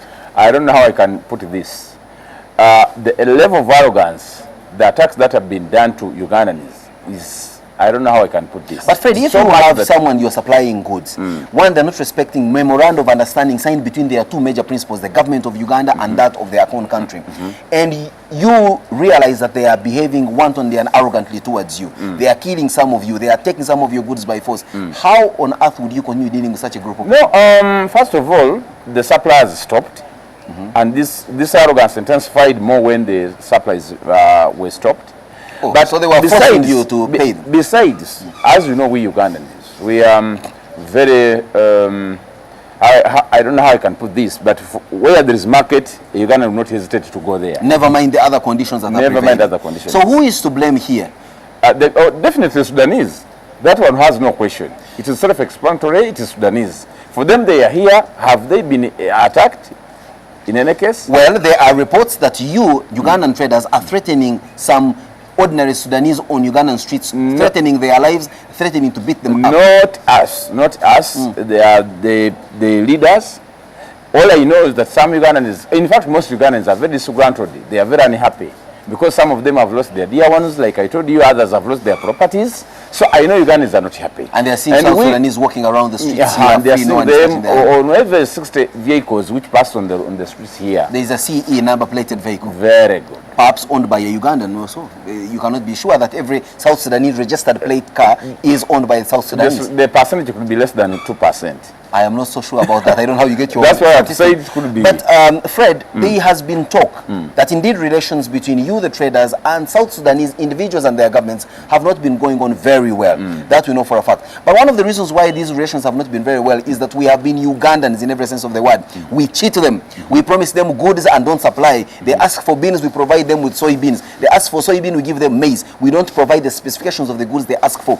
So to speak. Is that true? No, it isn't true. I know some elements are like that, and of course you will agree with me that there is no country on planet Earth which has angels as citizens. Well, I think here we have more devils than angels when it comes to business and doing... No, let us not put it like that. Let us not, that would be blackmail. But also you know that in our culture here in Uganda, we have a proverb, and you'll allow me say this in the local dialect. So you could have one wrong element among your traders who is cheating South Sudanese, who they give money to bring supplies and he disappears in thin air. And that would affect your relation. At least not among the claimants. Because the list I have here, this list was established after a joint committee. A committee composed of officials from our government of Southern Sudan, World Bank, traders. Well, now we have heard your cry and hue, but now going forward, Fred, how are you going to ensure that the South Sudanese give you your money? Let's not forget that they are going through a debilitating war. There has been a border dispute over oil issues and the volatile region of Yei, from where they were receiving their lifeline. That's money from the oil. In the first place, now we have excuse. Why is it a lame excuse? It's a lame excuse because this money has been demanded since 2008. The war broke up just the other day. In December 2013. On 15th. And besides that, they have continued surviving, that's eating. And in fact, to make matters worse, they have given a contract to one of the Sudanese. We have got this information from our sources. So we also have sources. So now the Sudanese are supplying themselves? Yes, and this contract is about $200 million US. And what he has done, or what this group of people have done, those who have got the contract, they have gone to Kenya, they have gone to Eritrea and Ethiopia. They have dodged the Ugandans, whom they know very well that they owe money. Instead of coming to bring at least this cash by this produce on cash, at least for our traders to keep surviving. To get some capital as you keep the debt. Yes, as they have arrogantly. Okay? But now we are here complaining about their bad manners. Indeed, there is no doubt with the fact that from the way you are describing the South Sudanese, they have bad manners right from the top to the last, so to speak. Now, what are you going to do going forward? What should we do? The good thing to let you know is that our president has intervened at his level. But to what extent is he intervening? This man has written a memorandum of understanding. 2010, they have never paid And you. what are those headlines saying? And are you not reading those headlines? I have read them, but you see, these are headlines. We're seeing action. Do you have cash in your pocket, Fred? I don't have. How is this headline going to translate into cash into your pocket to save a mortgage property that you put up, some farmer who's demanding from you money that you owe them over picking their produce to South Sudan? Oh, my brother, I have trust in my president, General Yoweri Kaguta Museveni. I can see it from the yellow jumper and the heart on your head. I don't think it's trust. I think we are talking about love. The heart on my head and also in the heart. Well, yeah, he has intervened, and I'm very sure he's engaging his counterpart their side. Last evening we were together with the IGP in a meeting, and he promised that he's also going to engage. In fact, he made calls, several calls. While you were there? While we were there. And they made And even this morning, immediately after here, we are going for another meeting. For us, we say no, within 5 days, if you're not paid, we must be paid. If you are not paid? No, we must be. If you are not paid, let's look at what's necessary. Let me tell you. Because I don't want to host you here again and say, Munang, we came here, we kwe Karakasa, these people came to our help, and the South Sudanese looked you in the eye and said, we are not paid. One thing I have to tell you about me, I am a Christian, I am a pastor, if you didn't know that. I know for a fact. And I've lived by faith. So I have faith. Come Tuesday next week, we shall have been paid. Or you have seen a vision that's come. Because I think new pastors say things that we never see, we ordinary people. What I have is... Okay, if you were paid for this round, what are the chances that you will continue dealing with South Sudan? Because let's not forget, South Sudan remains a huge on a cash market. basis, we shall continue. On a cash basis, we shall continue. But without cash, we shall not continue. But now we have already seen them moving right ahead of you and engaging Kenya, for example, Eritrea and Ethiopia. What is the chance that you'll be welcome, especially after putting them on gun? No, we can as well survive without supplying anything to Southern Sudan. Like we survived before, long before, without the existence. So we are not basing our lives on them. No, we can go on with our normal businesses with other countries. We trade with Congo, we trade with Rwanda, Burundi, Kenya, like that. So we shall not die. You South Sudanese who think that you are doing a favor to Ugandan traders by eating their produce and not paying them, pay them up, and after that they don't give a damn how you survive. They can always survive without you. Is that the message you're sending to the South Sudanese? This is what I'm saying. All what we want is that since that there is a relationship between our government and that of Southern Sudan, like we have seen the UPDF. No, we are very ready. We have buses. I'm the chairman of bus owners. And your buses are applying that? Yes. We don't have any problem. For as long as they pay? Just like they are here. For as long as they pay. Okay? What I'm saying here, I'm calling the public to keep calm. That's what I was about to ask you. What are you telling to Ugandans who where who want to hurt, exactly, and who sees South Sudanese in this country moving around with rough shod and arrogance, moving around the streets, enjoying themselves. But cash, they owe us money. Yes. What I'm saying to Uganda is that please keep peace-free, keep calm, don't hurt anybody, don't abuse. We know we came up with about 5 resolutions. One of them was to isolate.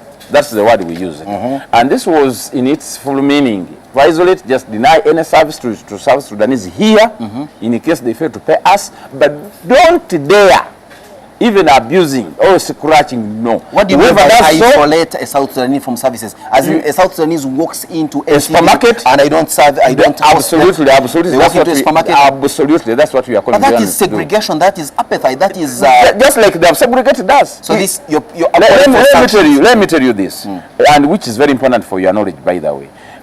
Like these Ugandans were supplying, Kenyans were doing the same, Ethiopians and Eritreans.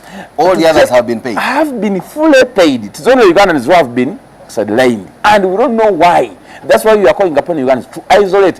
Please, I'm using the word to isolate, not to beat, not to harm. Whoever does so, does it at his or her own risk. I, for example, could own a clinic. A South Sudanese walks in there, and you tell him or her, please, I will not treat you until your government to pay our fellow Ugandans who are grassing. You know, people have lost their properties. Isn't this draconian? Can you imagine if you are supposed to pay a price for the failings of your dear President Museveni, if you went to Mozambique, for example? How would you feel if you have your cash? Let me tell you one thing.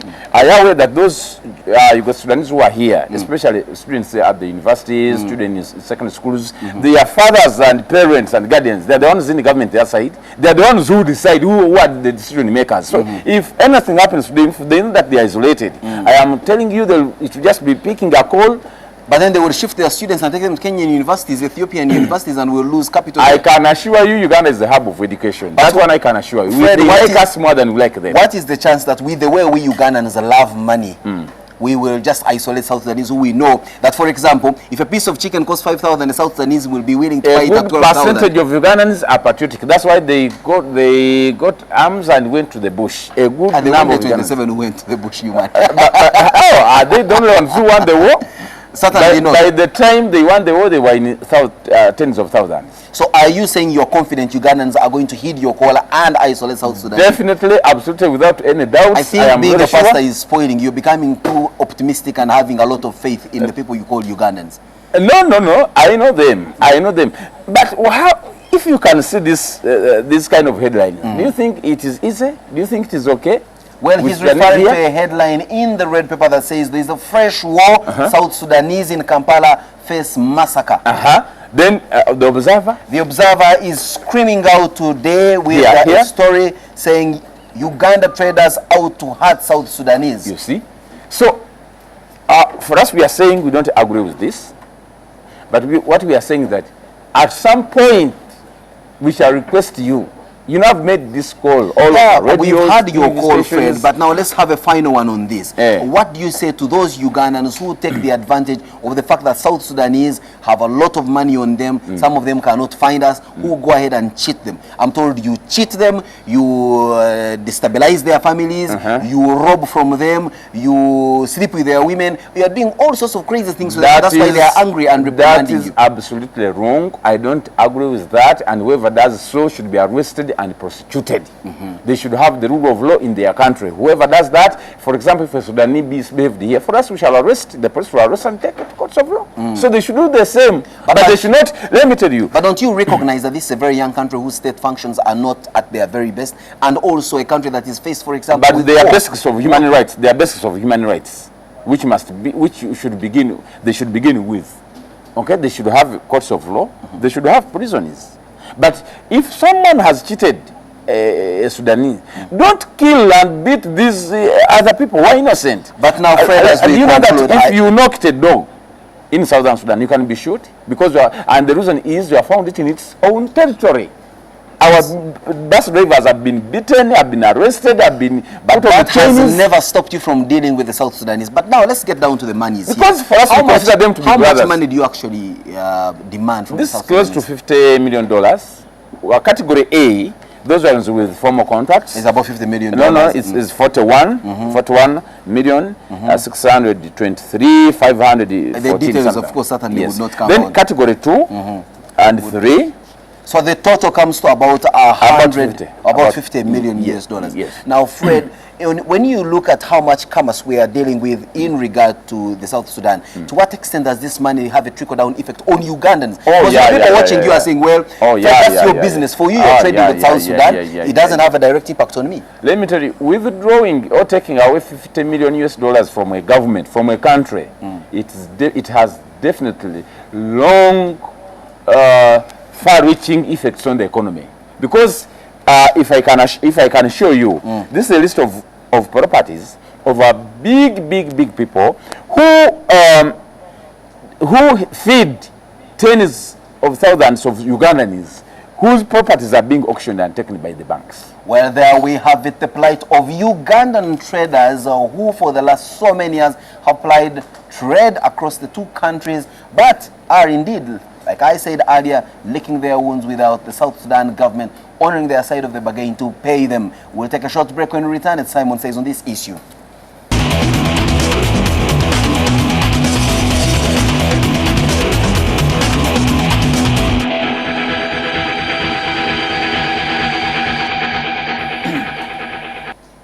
Well, it is common knowledge, or should I say an issue of basic understanding, that there is no such a thing as a free lunch. For our friends in South Sudan, taking services and consuming goods from Ugandan traders, or any other traders for that matter from anywhere, they ought to know that for every good you consume or any service you enjoy, you must pay for it.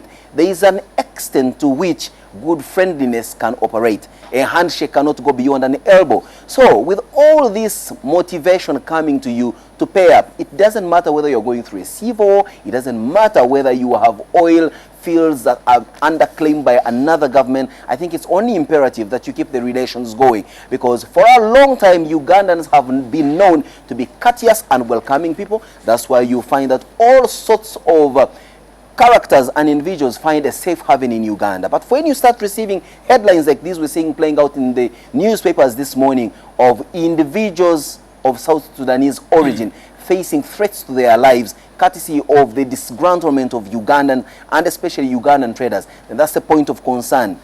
You can only push Ugandans so hard, but the repercussions could be disastrous. However, the flip side is where Ugandans should always, yes, we are a God-fearing country, never mind that we have got tremendous sins to ourselves. We are a loving people in as much as we sometimes kill each other, rob from each other, and do all sorts of bad things to each other. But I think we must exercise some level of restraint with regards to how we relate with foreign nationals that are in this country, never mind how badly they have treated some of us. It's a Friday morning, the start of a weekend as we get into the mid of this month of March. Wherever this day takes you, cold as it is, stay warm, stay productive, and of course, stay tuned to NTV.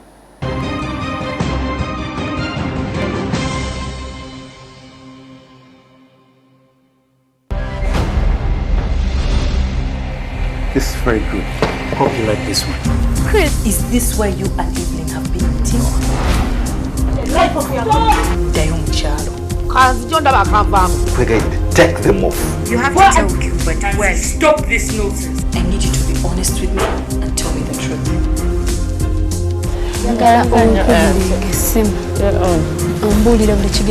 Sorry, you need to pay fast, then I can help you. You told me that then you would kill him.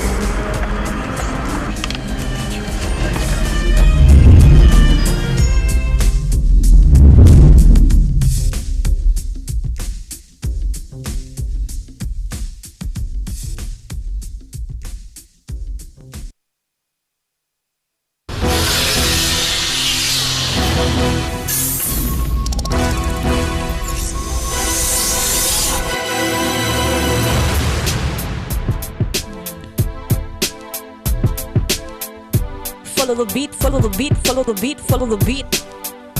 Follow the beat. Follow the beat, follow the beat, follow the beat, follow the beat. Follow the beat. Follow the beat, follow the beat. Follow the beat. Follow the beat, follow the beat, follow the beat, follow the beat. Follow the beat.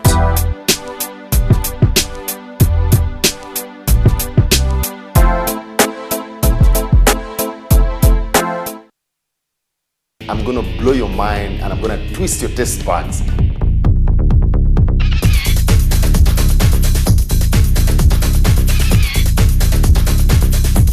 The flavors are already coming together. I can feel them.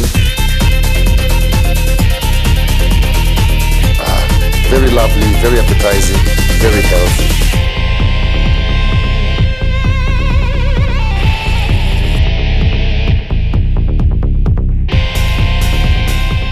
Remember, the way you see it, the way you like it, is the way you get it from my kitchen to your kitchen.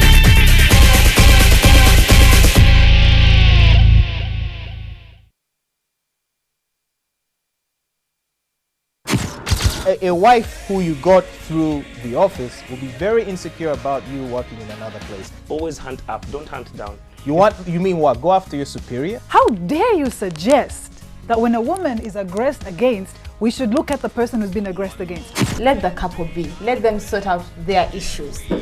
When they need you, then you come in. Prostitution is being given a new brand. All I know is that I connect people. Let's not choose to open our zips and do whatever our urge is, because I don't think that an urge is stronger than your will to say no. People attach a lot of questions, shame to HIV. I do not believe that when you wear a short dress, you should be around. Marrying a wife is like having assured sex. Anytime you come, you must have. Yes. You raise a population that has no clue how to be men. Can you bring out a quality family? I don't get married for my family. Men, every Wednesday only on NTV.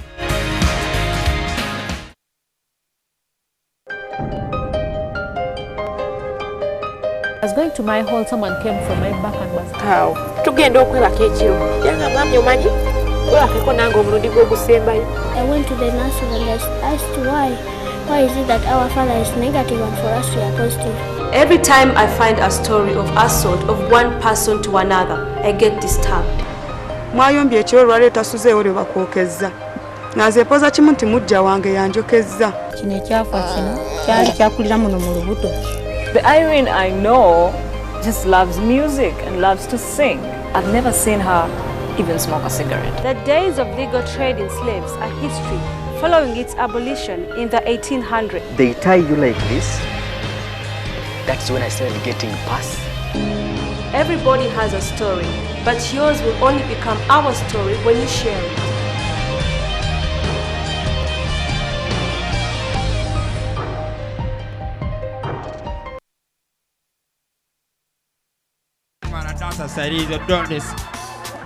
Aro, give me 5 stress, 3 gonorrhea.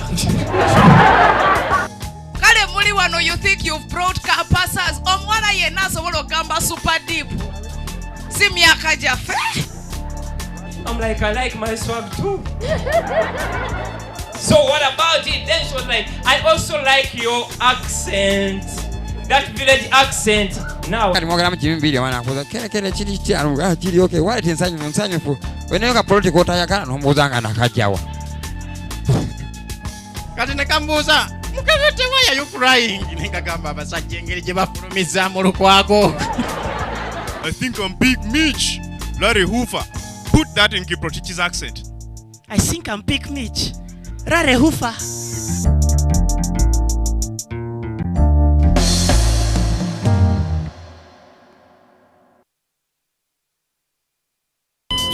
Running out of airtime can happen to anyone. The next time you recharge, simply dial *161# to get going again. On the next episode of Kono na NTV tunalwaga tulabise era nga tuli Masaka twadede kazo nukusaziranga ali mu poko ne Eagle Production kyechaba tugenda kutuzaako mungiri mugenda batukulengera musajja wire mukabya Negu mahi. Aha omuntu omubuusi pastor. Pastor atengera gaba fini binenge jibigize bena bitonyonyola mpozi ne fina mugerwa gwe bakatwala ko musajja naga bamupasudde ye yali abigaba bane kati bena genda kwa bitonyonyola ku NTV kona sawa nyane kitundu mayozi wa miti ne Masaka.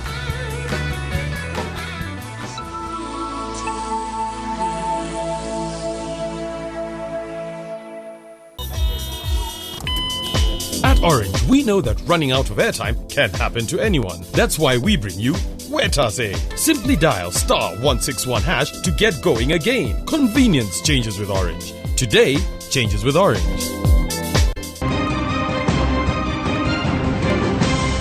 You're watching Morning at NTV with Simon Kasiate, Mabel Kebirunji, and Brian Molondo.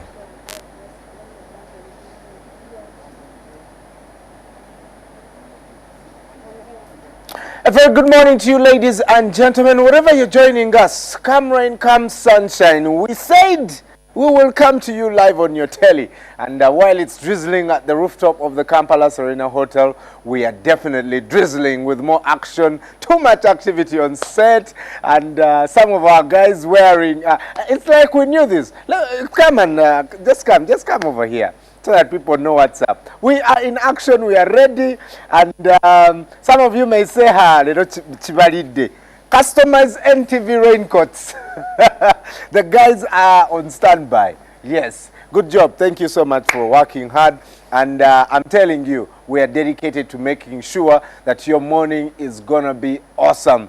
And a couple of your messages on Twitter. At Laum Bernard saying the good work by the Morning at NTV crew continues despite the rain.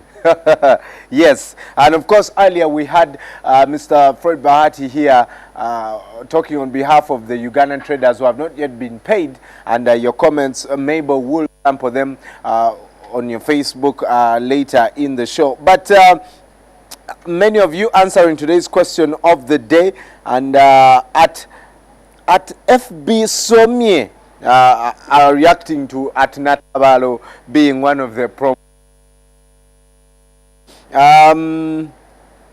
We have also feedback from at Best Ramzan, at Biekwaso Steven, at Bandak, who once sent us a picture of a truck that was stuck on Acacia Avenue. Thank you so much for also loving the show. At Nkore John was saying, I'm going to miss my favorite show this morning. I'm working very early. And later in the show, I'm going to be hosting Elijah Chitaka, who is behind a concept that most people have rebranded wedding meetings, but this time related to music, and also a guy who is talented. The guy who is behind Samusaja Agenda Kaleva. Yes, Michael Chitana is in the house, and in a couple of minutes they'll be joining us. But let's head over to our traffic report this morning if you're heading out of your home.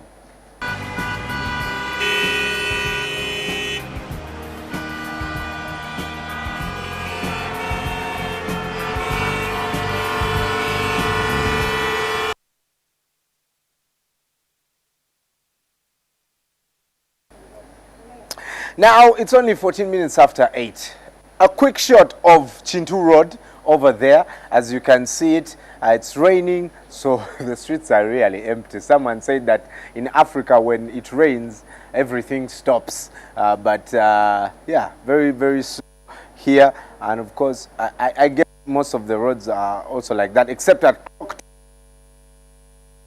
and you can be a traffic reporter. Please feel free to WhatsApp that picture to 0-7-16730. That is 0-7-16730. Chintu Road, very clear. Heading out to the President's office, MTN Towers, Crescent Towers, the Parliament, down to Nakumatt and Garden City, or you're going via the Winton Road onto Ginger. News that road. Mabel is standing by at the NTV studios with your birthday wishes, and later Elijah Chitaka and Michael Chitanda in the house. Good morning. Happy birthday to you,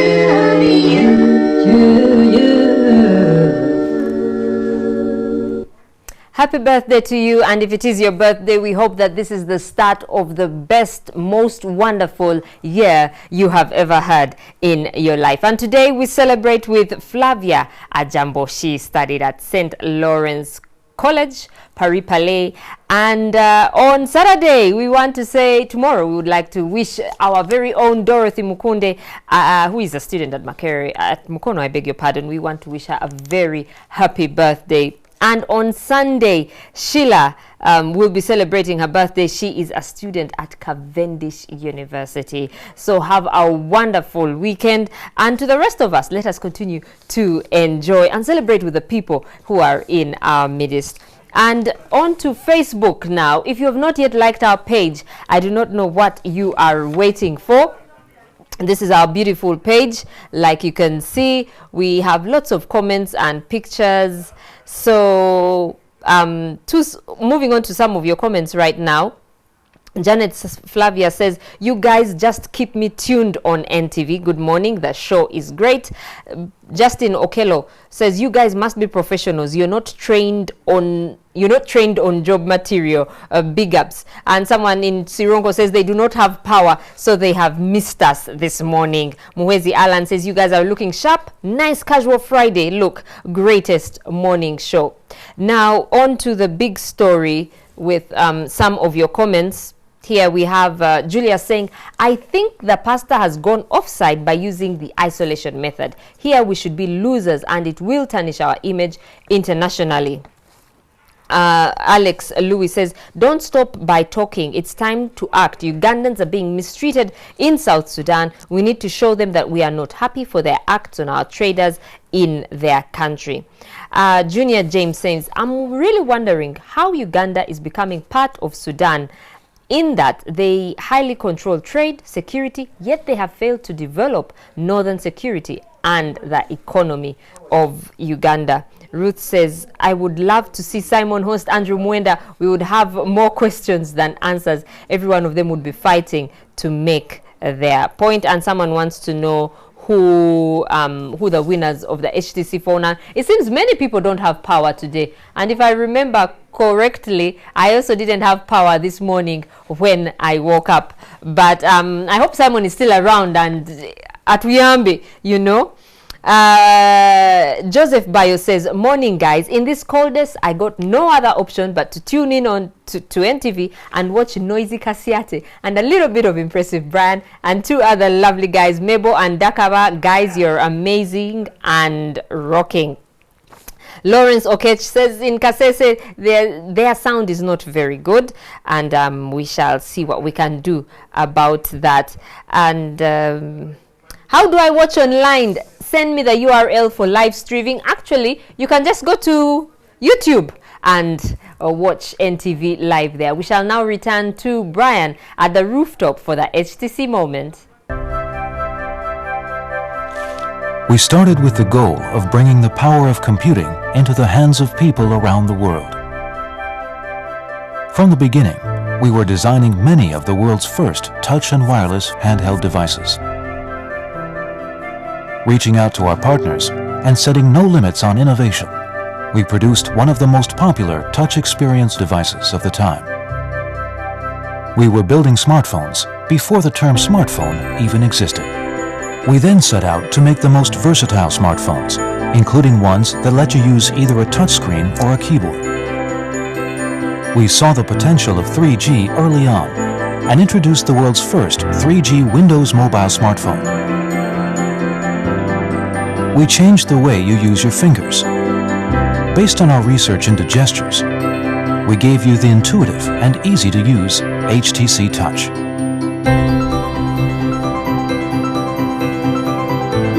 We then announced a new way for you to experience the internet with the world's first Google Android smartphone. To give you the most personal experience, we introduced HTC Sense, a user experience that fundamentally changes the way you use your phone by making things work the way you expect them to. We once more revolutionized the industry by launching the world's first 4G Android smartphone. We integrated Beats audio into our phones to deliver the most authentic sound experience, enabling people to finally feel the music the way the artist intended. We created a one-of-a-kind phone with an amazing camera that outperforms most point-and-shoot varieties.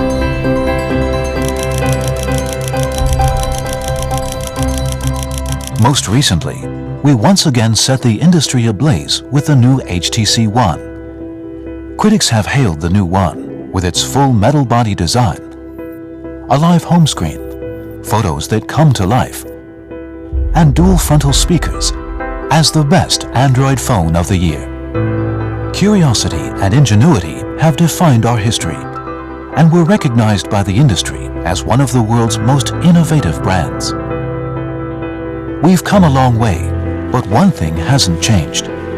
It's people like you that inspire us to create the most innovative products in a world that becomes more connected every day.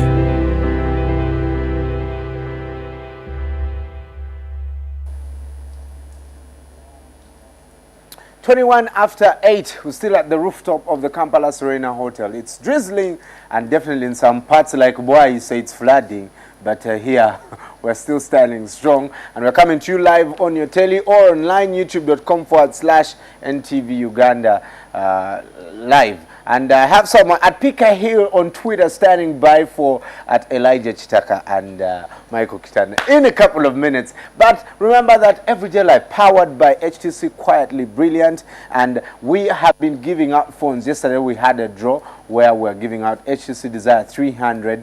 And next week we'll also be giving out another 3 phones. So make sure you tune in and answer the questions in the correct order. And my friend, you could walk away with a brand new HTC from the HTC Hub Uganda. And I just want to quickly talk about the HTC 500, HTC Desire 500, which you can also get at the HTC Hub. I told you the other day had preemptive, text. Some people, these days, the most famous text is government here to Yambe. So if you store that long statement and you write government, it completes it for you as a Tuyambe. But I want to quickly go to the video. The HTC One Max, which I'm using, can record in full HD. And if you understand video and all that stuff, you can use this thing to give you quality video. For the 500, it has the 720p. Now I'm talking, it's now framing, it's 30 frames per second, and the quality is excellent. You can also use it to film your home videos. It has an 8 megapixel camera. That is the HTC Desire 500. So very quality pictures. You can do also the sports action. It also has the sweep panorama view. Remember, I told you can just get your camera, pan it across a particular area that you want it filmed, and when you play that picture back, it's just sweeping across a 360 degree picture of the HTC Desire 500. And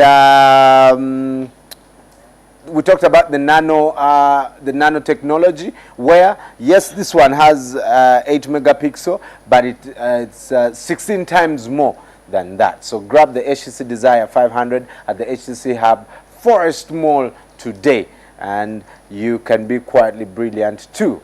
Coming up is Everyday Life. It's the first thing you see in the morning and the last thing you see at night. It stresses you out. It calms you down. It helps you remember. It helps you forget.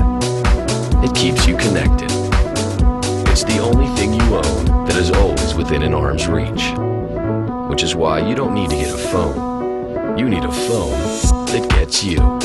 And you. And you. And we are HTC.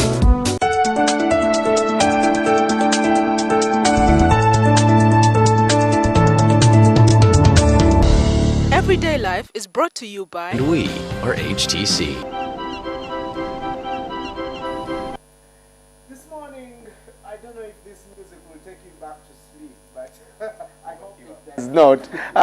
Or, let's just hope you get up because you'll be feeling awesome this morning. We've known for a long time the concept of wedding meetings. But when I first heard about this, I was really surprised. And this man has called it crowdfunding, to make sure that our artists, not just musicians, are empowered to sell their products, to make themselves known to you, the public, to involve you more in their music. And we're going to be talking to Elijah Chitaka this morning on the concept of crowdfunding, how it works, and whether it's successful for Ugandan arts. But before we get into that, take a look at his very, very rich profile.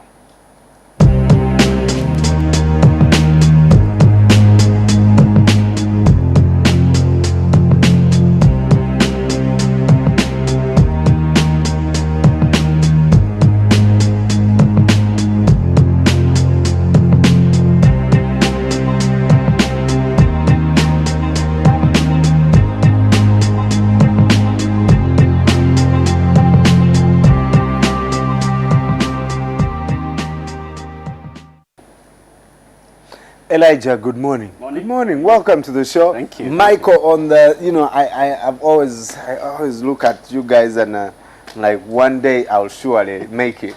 It's not too late for you. Good morning, gentlemen. Thanks for making it in time. You know, I've just been warning people. I hope that music does not take us to bed instead of waking us up. Elijah. Yes. First tell me, you know, you do this thing. Also, it's very popular on Radio 1. Tell me about that. I've been doing a jazz show for the last 10 years. I started out in 2004. It's called Jazz Evenings. I'm on air every Sunday night. I start at 9 o'clock. I go until 10. I love to play jazz funk. I love to play smooth jazz. I like to feature wonderful talent like Michael Kitanda. And I hope you join me one of these days on my own show. Then I'll run the show. All right. I must confess, Serugo made me love your show. So thank you. He tweets about it, and I'm like, who is this guy? All right. Let me listen in. Welcome. Crowdfunding is it's a very new thing. I had never heard of it before. And when I was told about that, I thought of wedding meetings. And I thought, wow, is this the same concept? How did you come up with this? So it's very new if you call it crowdfunding, but the idea of putting people together and rallying them around a cause that you believe in and getting their support is actually not new. It's something that we've been doing, you know, since time immemorial.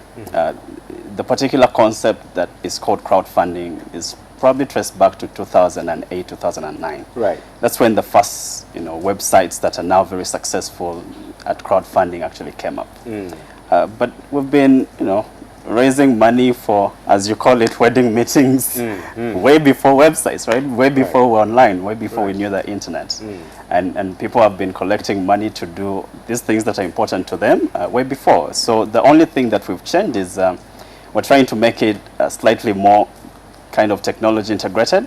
So with all these gadgets that you're flashing around, like the HTC, how can we leverage those to make some of these old concepts more efficient? How can we use them to reach more people? Right. So it's basically been repackaged, and it's being applied to new cases. So now we have a case where you have an artist like Michael Kitanda. He's working on his first album, and it's like, you know, maybe I can get some people to support me on this and be part of my journey from the start. Right. And that's what caused us to start it. Right, Michael. You are, you know, I've listened to a couple of your singles. I play them on my radio show. Some Agenda is very popular. I think my producer on the radio show is about to tell me, stop playing that thing. Stop. How did you come? First of all, has it worked for you? Are people helping you? Have you seen the benefits of this? Surely, yeah. I have benefited in so much ways. First of all, I get to contact my loyal fans. Yeah, so I get to see who my loyal fans are. Second, of course, the most important of all, I get to know that my work is really appreciated. And there's quite a good number of people who have come up to support my project. Right. And most encouraging is most of them are strange. Yeah, so I've really benefited. How long have you been doing this, the jazz? I eventually did jazz in the year 2009. Yeah, that was in my S5. That was the first time you played the saxophone? No, I played saxophone from way back primary school. And right. Yeah, so I started loving jazz saxophone in 2009. Yeah, so I kept on going, played in a few bands here and there. Right. Around Kampala, then finally working on an album. On your album? Yeah. Well, later you're going to sample us something. That's right. Hopefully. Yes. What other artists are you working with? So we currently have 3 artists. We've just launched. It's only 2 months in. The website is feza.com. We've got Michael Kitanda was the first. So Michael had been kind of running after me because of my radio show. Right. And yes, mostly, it's the same. Yeah, it's the same thing. So mostly when musicians are trying to find you, if you're on radio, if you're on TV, they're typically looking for 2 things. They're looking for airplay or they're looking for sponsorship. You know, they're looking for a way to get out there and do what they love and take it to more people. So Michael came to me and he sent me his music. said, you know, take a listen. If you like it, please play it on your show, and you know, let me know what you can do so that I can release my first album. And I listened to it, I liked it, I played it on my show, first time in December, last December actually. And I got really good feedback. And I sat down with Michael, I told him, look, I'm working on this thing called Feza. I'm passionate about the arts, I'm passionate about music. I think we can work together to help you move faster. And we could get these people that are excited about your music to support you, you know, not just by sending SMSs on the show, but to actually, you know, put their money where their mouth is and support new talent. So do you tell people, you know, like auctioning CDs, and you're like, I'm going once, going twice, Michael's, who's buying this particular song, stuff like that. Do you do that? Not quite, but maybe you should do that for us. It might work. Yeah, so I might get on you know, because someone also told me, I saw a very interesting concept online where Maurice Kiri bought his guitar and, you know, involved his fans to name the guitar and then did this thing at his, you know, at the cafe. And is that where music now, does that also tie into what Feza is doing? Yes, it's about engagement. I think anything that you're doing in this age, because people are so connected, you've got to figure out an efficient way to engage your audience. So Maurice does that really well, and Maurice has been, you know, at social media for a long time.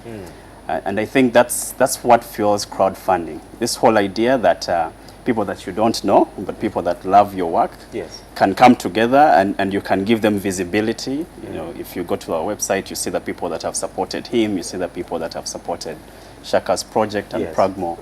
And it's very public, it's very transparent. So I think that whole idea of engagement is going to fuel the arts going forward. Right.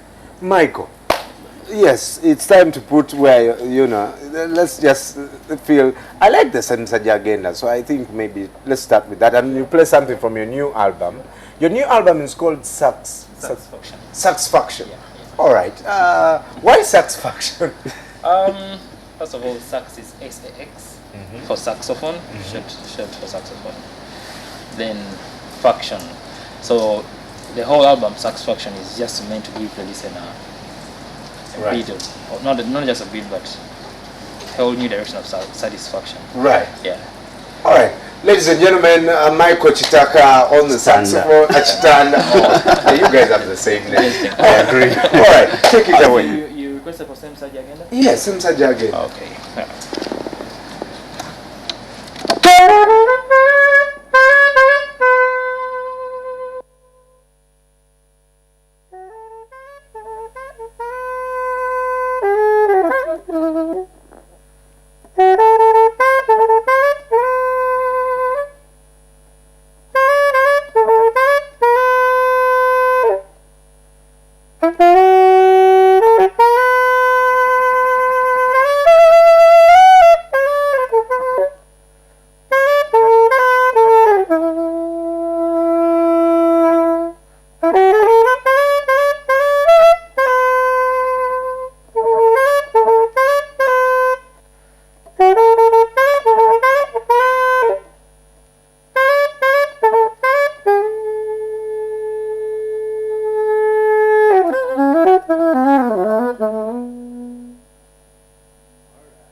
All right, all right.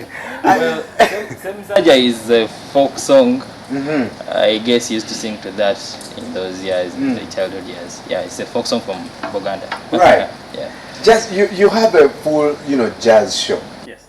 And you started, you know, the Nile Safari thing. You know, it's very popular. It gets sold out. It gets sold out for 2 years running now. Yeah, and last, you know, I missed the recent one because I found when the thing was so packed, I'm like, you know what, let me just go home. You need to go confess. I know. I reached Serena and it was packed. Yeah. But what are you trying to do to make sure that jazz music is appreciated by people, even beyond, because it's believed that jazz music is for the corporate people. Sure. You know, guys, rich people who want to just keep quiet and listen and think while Michael is doing his thing. But how are you reaching the guy, you know, in Arua Park doing his thing, but when he starts that saxophone, he's up? Yeah, so I don't buy into the whole idea that jazz is for the affluent. I think that positioning needs to go away. and we need to take it away very quickly. I think if you look into the history of jazz and the people that that grew jazz, you know, back when it started, it's even traced back to a bit of slavery and, and a bit of Africa, and that is nothing about affluent, right? So there is nothing affluent about that. I think artists like Michael, and bringing this kind of cultural integration, and you know, taking Ugandan sounds or Ugandan songs that you previously know, and giving them a new flavor and interpreting them their own way, that can help in making it accessible to different people, because you know, you hear the song and you're like, oh, I know Sem Saja, but what's going on here? How is he playing it? And you'll become curious over time. Right. So it takes time. Nothing works as quickly as would like it to work. I think if you want to grow adoption of anything, it takes a couple of years. The jazz, you know, the jazz safari took 4 years without selling out. We only started selling out in the 5th year. Wow. So it takes time. With time, we'll make progress. Right. Michael, you know, you guys obviously it takes a lot to come up with something like that. How are you also reaching out to your fans to make sure that, you know, your music is easily sold? Apart from what Feza is doing, I love the concept of, you know, crowdfunding. You know, I think it's we keep, you know, raising money for people who we don't even know. But now, if I'm your fan, I think I can buy your music.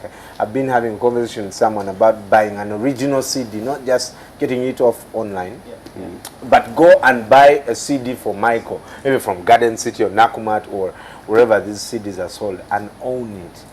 What are you doing to reach the fans? I think the concept I'm using at as per now is social media, which is quite working well, and we have a deadline where the CDs are going to reach out to the people, and if you looked at the Feza project closely, very soon people are going to start getting the hard copies of, like you, of course. I'll have to come to your office and deliver it to you. I know I'm going to buy your CD. Sure. I don't want it for free. No. Yes, I want to buy it because I think that's one of the ways you can support talent. That's true. Charles the Blessing Banda says, this guy Elijah can't exhaust his hub of great ideas. Oh, wow. All right. I'm flattered. And they're asking you, can you work on Kwanjula? They're asking Michael? Yes, they're asking you, can you work on Kwanjula? Sure. All right. Sample us something from your new album, Satisfaction. Have you listened to any other song on Satisfaction? I listened to one yesterday, but I don't even. I thought it was some guy from, you know, the US. That's the effect that we want. Till the presenter said, Michael, and I'm like, what? Yeah, that's the effect we want. So I guess that was Satisfaction, I think. Yes. Yeah. Cool. All right, let's take it over.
For a moment, I thought it was Crack Wallam or Jonathan Butler in the house, but it's our very own Michael.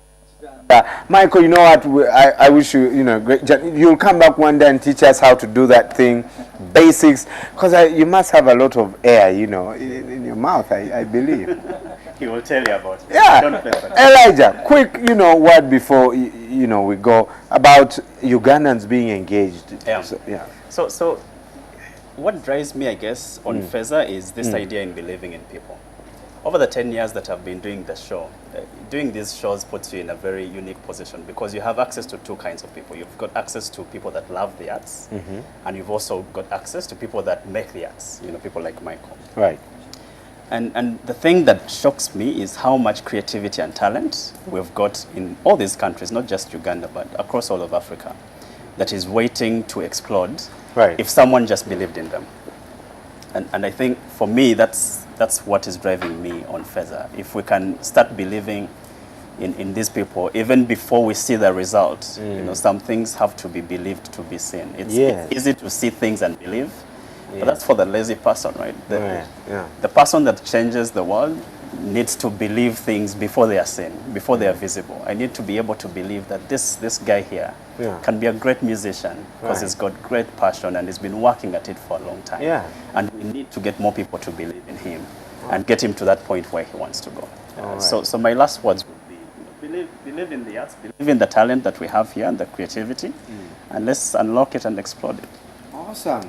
Well, you can tune in to Radio 1 FM 90 and listen to Elijah. That is every Sunday night.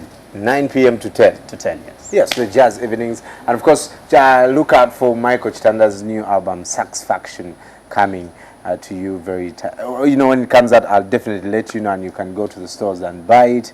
Don't just rip the music off the, there's retunes.com. We shall block Michael so that you have to buy it.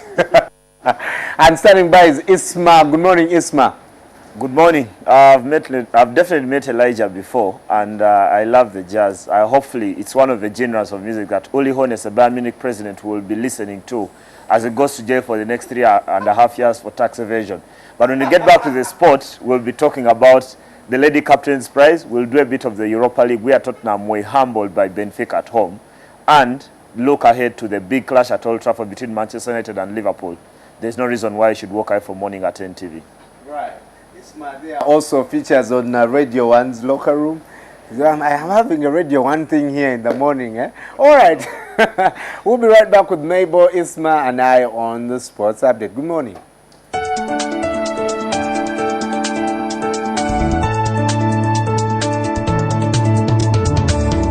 Everyday Life was brought to you by... And we are HTC.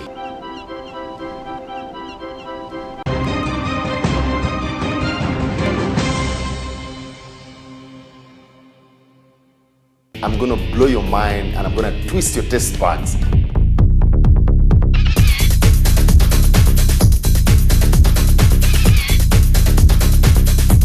The flavors are already coming together. I can feel them.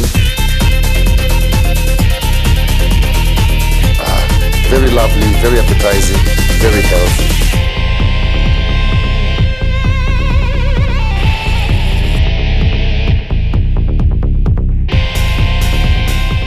Remember, the way you see it, the way you like it, is the way you get it from my kitchen to your kitchen.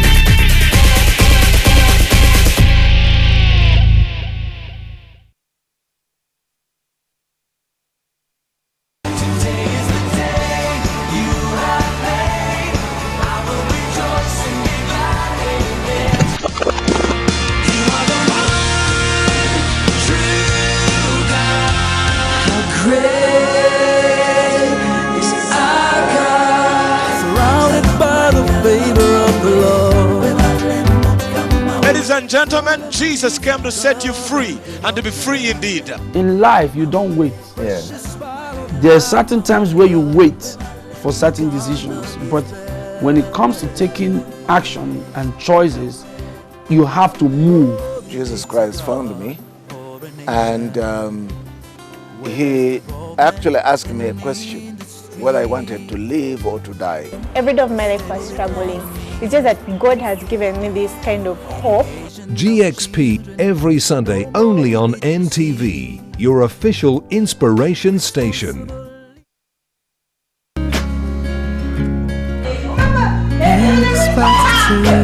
Let me tell you one thing, baby, no nabimanyire bya Gilbert. Will you shut your lips? There is something you need to know about Chris.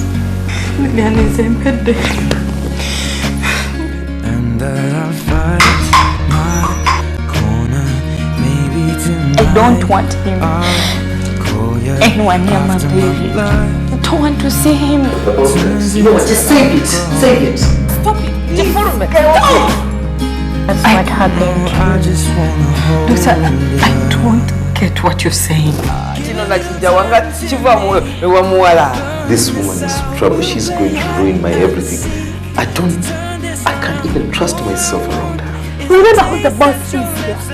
How can I forget? She's running after a married man and she's making me do all her dirty work. I can't see you. Oh, give me love, mama, give me love.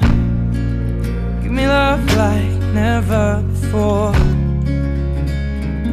'Cause lately I've been craving more. Running out of airtime can happen to anyone. The next time you recharge, simply dial *161# to get going again. On the next episode of La Patrona. As you can see, beggars can't be choosers, ma'am.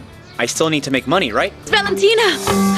Hey, what's going on, Cecilia? Just startled me. Your boyfriend, obviously, Maximiliano. Mrs. Antonia just hired him as her chauffeur. What? Yes, but that's not enough, though, Mom. A woman doesn't need a throne. So tell me what happened then. Why did you move back in here? Why did you move back into the house? What happened to your marriage? Gabriella, but you'll eventually get over it. If that wonderful woman you met is able to... What? That she could make me forget? I tried. And I only ended up using her. La Patrona.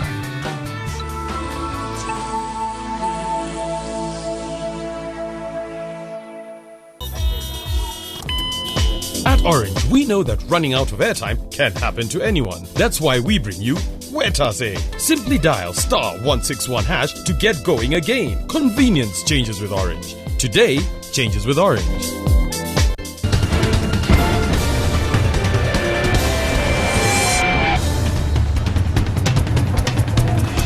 All right, so Mr. Obama did it. Jaden was also did Oh, did it? Yeah, the Oscars. Yeah. So the one that jammed Twitter. Yes, it jammed Twitter. Yeah. So maybe this one will jam. Maybe this one will jam Ugandan Twitter. All right. Is it even recognized? I wonder what percentage of Ugandans. Why are you talking? It's part of a picture. Okay. Yes, I'm using this. We're going to upload it. Make sure it jams Ugandan Twitter and they look for us. Cause yeah. HTC One Max, go to the HTC hub and get an HTC for yourself. This morning, sports is my very cold morning. Yeah, extremely cold and having to leave the house in the dark and the drizzle. Yeah. There's barely been umeme in the place where I live. Right. And it's close to Kololo. I don't know why. I know why the power is going off in Kololo.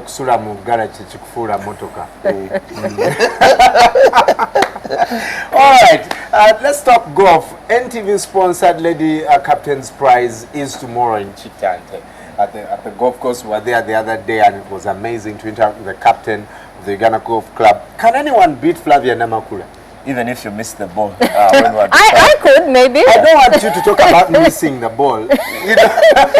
Actually, the professionals do play today, and there are 19 of them. Right. Where Deo Kope and Dennis Sang have been playing in Nairobi with the Kenya Pro Am, should be feeling very confident of their chances of winning this. And then the real prize will come when the women do take to the course tomorrow. I hope that it's not about winning, because it's about appreciating what the lady captain has done for the period she's been in charge. Agikonde, Miss Agikonde, Mrs. Agikonde. I said that Miss, and last time it almost got me into trouble. But I think it's about the partnership, the friendship between the ladies who play the golf. So whether Flavia Namakula wins, and she's also been in Nairobi by the way, she did return on Monday because she had also been playing the Kenya Pro Am there. it's got to be a good thing for her that she's been playing. And I highly doubt that she'll be beaten this weekend. I have the feeling that the course will be very hard to play on with this kind of weather. They'll be playing some of the holes under drizzle. Though the captain was telling me the other day that it's easier to play when the course is very wet because there it's easier to hit the ball and measure the amount of strength you need to get into the hole. Really? When the course is so dry, you cannot measure the strength so well because you'll hit it so hard or too soft because you're too afraid of because the ball is moving too fast, something like that. So the golfers prefer to play in this kind of conditions without the rain, with the rain gone. So I think it should be a very good one for Flavia Namakula to win, regardless of whether Monica and Tego won last weekend in Entebbe while she was away in Kenya. It's got to be who or Flavia Namakula. All right.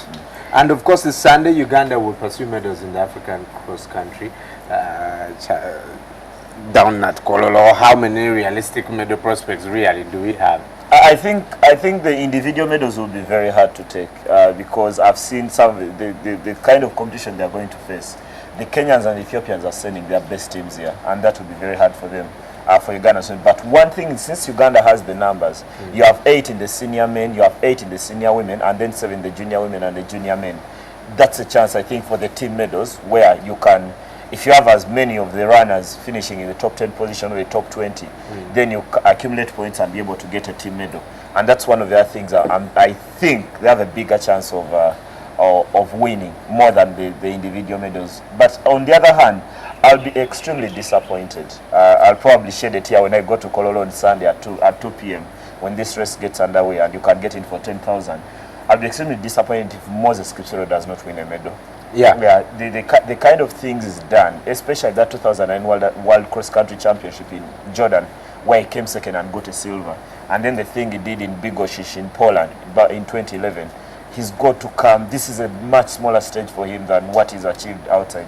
So I think that Kipsoro is the first thing I think about in terms of medals, the individual ones. But then there should be several others. I remember a few years ago when Thomas Sayeko, I think, was racing in the juniors. He came 4th when they were in Bydgoszcz in Poland for the World Cross Country Championship. So there's got to be a junior athlete that we haven't all thought about yet. There are so many of them who come from that same region in Kapchora. There must be a Chemsito somewhere. There must be a Chemurondo. Somewhere in there. Something like that. Right. There's got to be a junior medal because some of these just show up and on the day that's when they become stars. Awesome. Yeah. What updates do you have for us about the Formula One that's beginning on Sunday in Melbourne? Yeah, I actually saw that the drivers, this is off the track, are going to be wearing badges with MS for Michael Schumacher. And actually, more than that, the Williams, one of the teams, is having something inscribed on their car, just to remind people that, guys, Michael Schumacher is still in hospital. Yeah. Everyone needs to throw a prayer for him. And Formula One is as popular as Michael Schumacher is. Yes. He's the one who raced Formula One, I think, and took it to all this kind of place. And he's the Golola Moses of Formula One, and he's fighting for his life. Right. But free practice, the first practice session is done this morning. Fernando Alonso came out top, and Lewis Hamilton actually barely completed this first lap. Sebastian Vettel, who has been the discussion, the 4-time world champion for the past 4 years, only managed 7th. He was 7th fastest. So that's because his car is weak. His car is very weak. It's very unreliable because they changed the type of engine, turbo. It needed a lot of electronics to understand what has changed exactly with the car. But I think come Sunday, we're looking at. For me, I'd be looking out for 2 or 3 things. One, can Alonso get back to be the competitive driver who won those 2 titles with Renault? He's been at Ferrari and done well, but exactly not beaten Sebastian Vettel. Yet he has a competition within his own team with Kimi Raikkonen. The secondly, it's got to be that Mercedes. It's been the discussion in the entire off-season about how good Lewis Hamilton will be with Nico Rosberg. Will those 2 be able to win a championship between them? And then the last one, how long before Renault sort out before Red Bull Renault sort out their car? Because if they don't, it will be very disappointing for Sebastian Vettel to barely be competitive throughout the season. So I think those will be a 3-pointers throughout the entire year. Okay. Now moving on to the Europa League. Yesterday you thought that Spurs would come on and really do something, but they were thrashed. Okay, not really, but it was a 3-1 in favor of Benfica. Yeah, the performance much better than what they did against Chelsea in the Premier League on Saturday, but still, they are still losing games. So, as an Arsenal fan, you should be happy. For this weekend. And I should tell you that Mabel here came in with an Arsenal jacket to shield herself from from the cold. But I think it's Spurs, Team Shout, the job is getting harder. Emmanuel Adebayo gets a goal, but they can't play well defensively. And I thought at the weekend they struggled defensively, and this was the same thing in this game. They conceded a goal they shouldn't have given away to Rodrigo in the first half, and then they gave away 2 goals to Luizao in the second half. You don't lose games at home. You just don't lose games at home, especially in a knockout competition. I think they're as good as out. But on the other hand, while you talk about how poor Spurs were, look at what Benfica have done. They have now gone 24 games unbeaten. Wow. And they have won 20 of the 24. That's awesome. They are one of the most on-form teams in Europe right now. They could be playing in Portugal, and the Portuguese league is not something many of us follow, except for those who bet. They would know what Benfica are doing.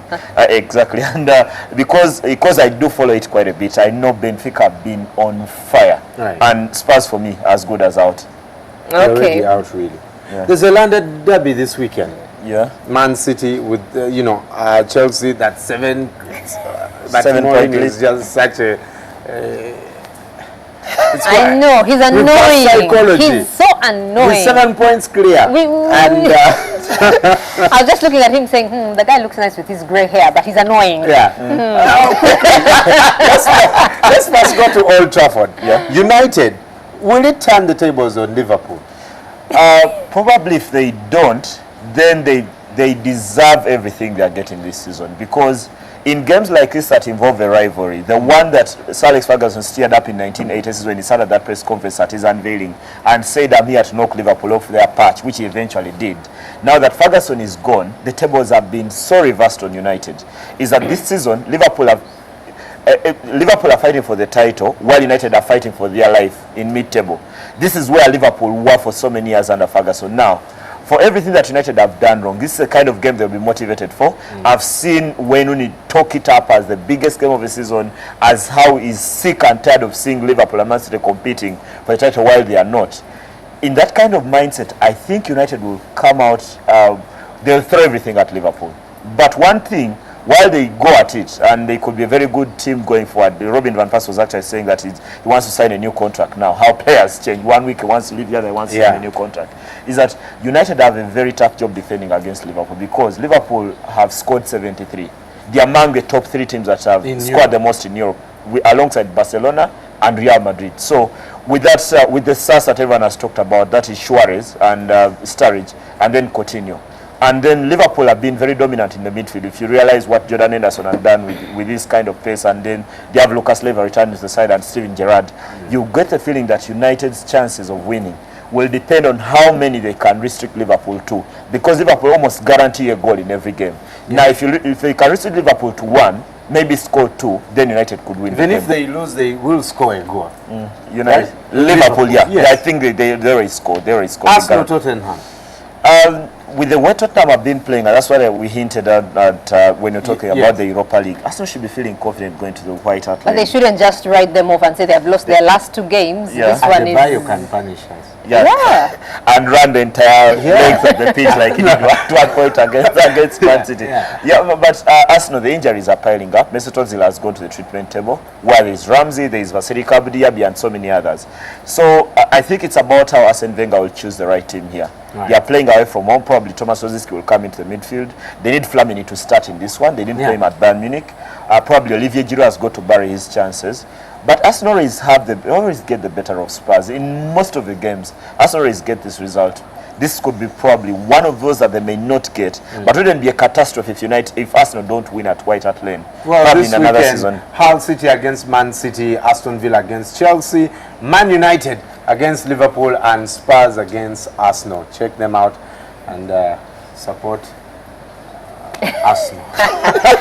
Well, moving on to Spain, we have the top 3: Malaga vs Real Madrid, Atletico vs Espanyol, and Barcelona vs Osasuna. Dakaba, who is likely to drop points? They all look very easy fixtures on paper, and they've looked like that even last weekend when Barcelona went and lost at Valladolid, who had not won in 10 games. So something similar. When you look at all the fixtures, Atletico have been very strong at home. They even beat up on AC Milan by 4 goals to 1 in the Champions League in midweek. So Espanyol should be just something they can use to wipe the Vicente Calderon floor with. And then you look at Malaga, for everything they've done, they even lost the other night by 2 goals to 0. Then actually the one on Monday night, which is one of those where results at Malaga have got is on, but Madrid are on a 30-game unbeaten run. Then Barcelona at home to Osasuna. You can barely point out where either of the three teams will lose between Malaga, or rather between Real Madrid, Atletico, and Barcelona in that order as they are on the table. But the tough one probably should be the Real Madrid game at Malaga. Should be the toughest of the three.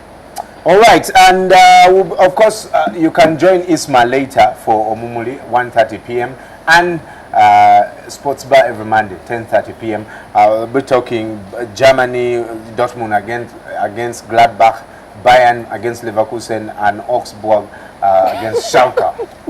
I love the fact that you got those right, especially Gladbach. When you got that. Yes. Guys, let me just let you know that I am a student of German. Yeah. That I lived in Germany, so I understand how to say this. And I get frustrated when Luganda commentators say these names in a very un-German way. Yes, in a very un-German way. So yes, I studied German for 10 years. So I know how to speak. What? Ich nicht wischt. What? I don't know. I think it's time for the African proverb.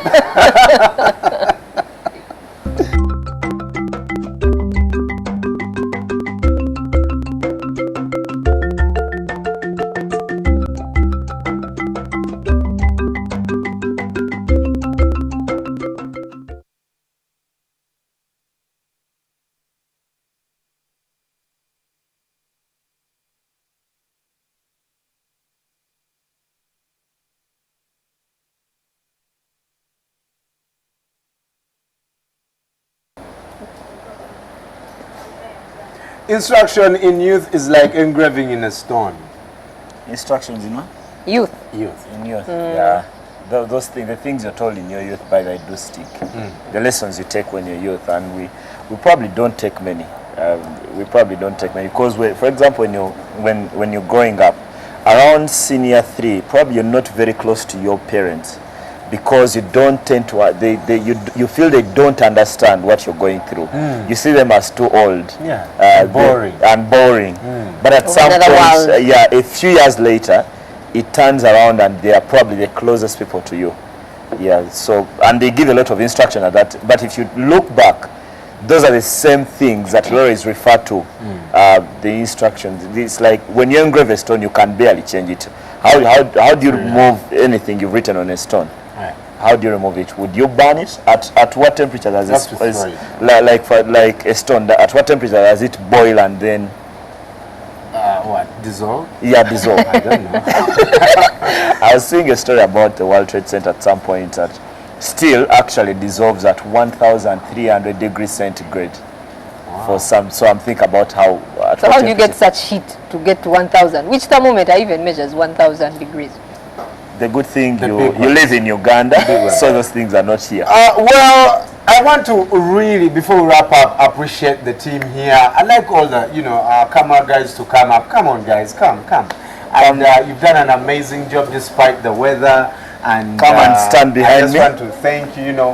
We promise our viewers that we'll do a phenomenal job. Josh, Tito, let them see the NTV logo standing on your wall. And it's phenomenal. Thank you guys for the amazing job. Obgalo. And of course, the baddest director there, Rosemary. Even you come. Down at the NTV Studios, Manmeet, Charles. What's the producer's name? Irene. Eddie Rumaya, the producer, who has asked me to kutumira him. And Morris Mugisha and Akulira Byonna Agikonde as to our essays. We'll catch you guys on Monday. Have a phenomenal weekend. Bye-bye.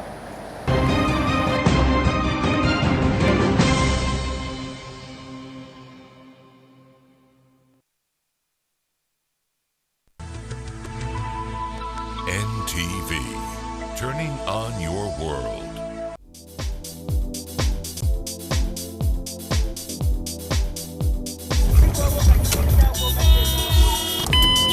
At Orange, we know that running out of airtime can happen to anyone. That's why we bring you Wetase, so you can get emergency airtime and make that important call when you have to, and pay back with a small service fee the next time you recharge. Simply dial *161# to get going again. Convenience changes with Orange. Today changes with Orange.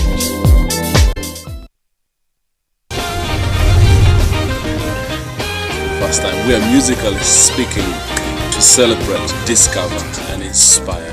Welcome to Jazz with Isaiah.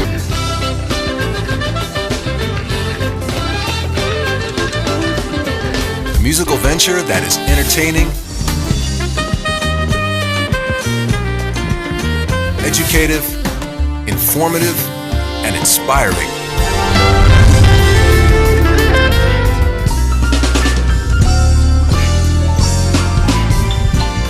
Let's join Isaiah as we celebrate, we discover, and we encourage talent. And we're gonna have a good time. I want you to be part of that process.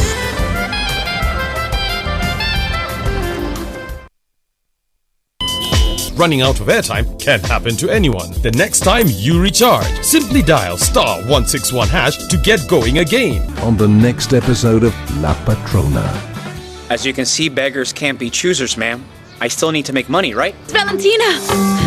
Hey, what's going on, Cecilia? Just startled me. Your boyfriend, obviously, Maximiliano. Mrs. Antonia just hired him as her chauffeur. What? Yes, but that's not enough, though, Mom. A woman doesn't need a throne. So tell me what happened then. Why did you move back in here? Why did you move back into the house? What happened to your marriage? Gabriella, but you'll eventually get over it. If that wonderful woman you met is able to... What? That she could make me forget? I tried. And I only ended up using her. La Patrona.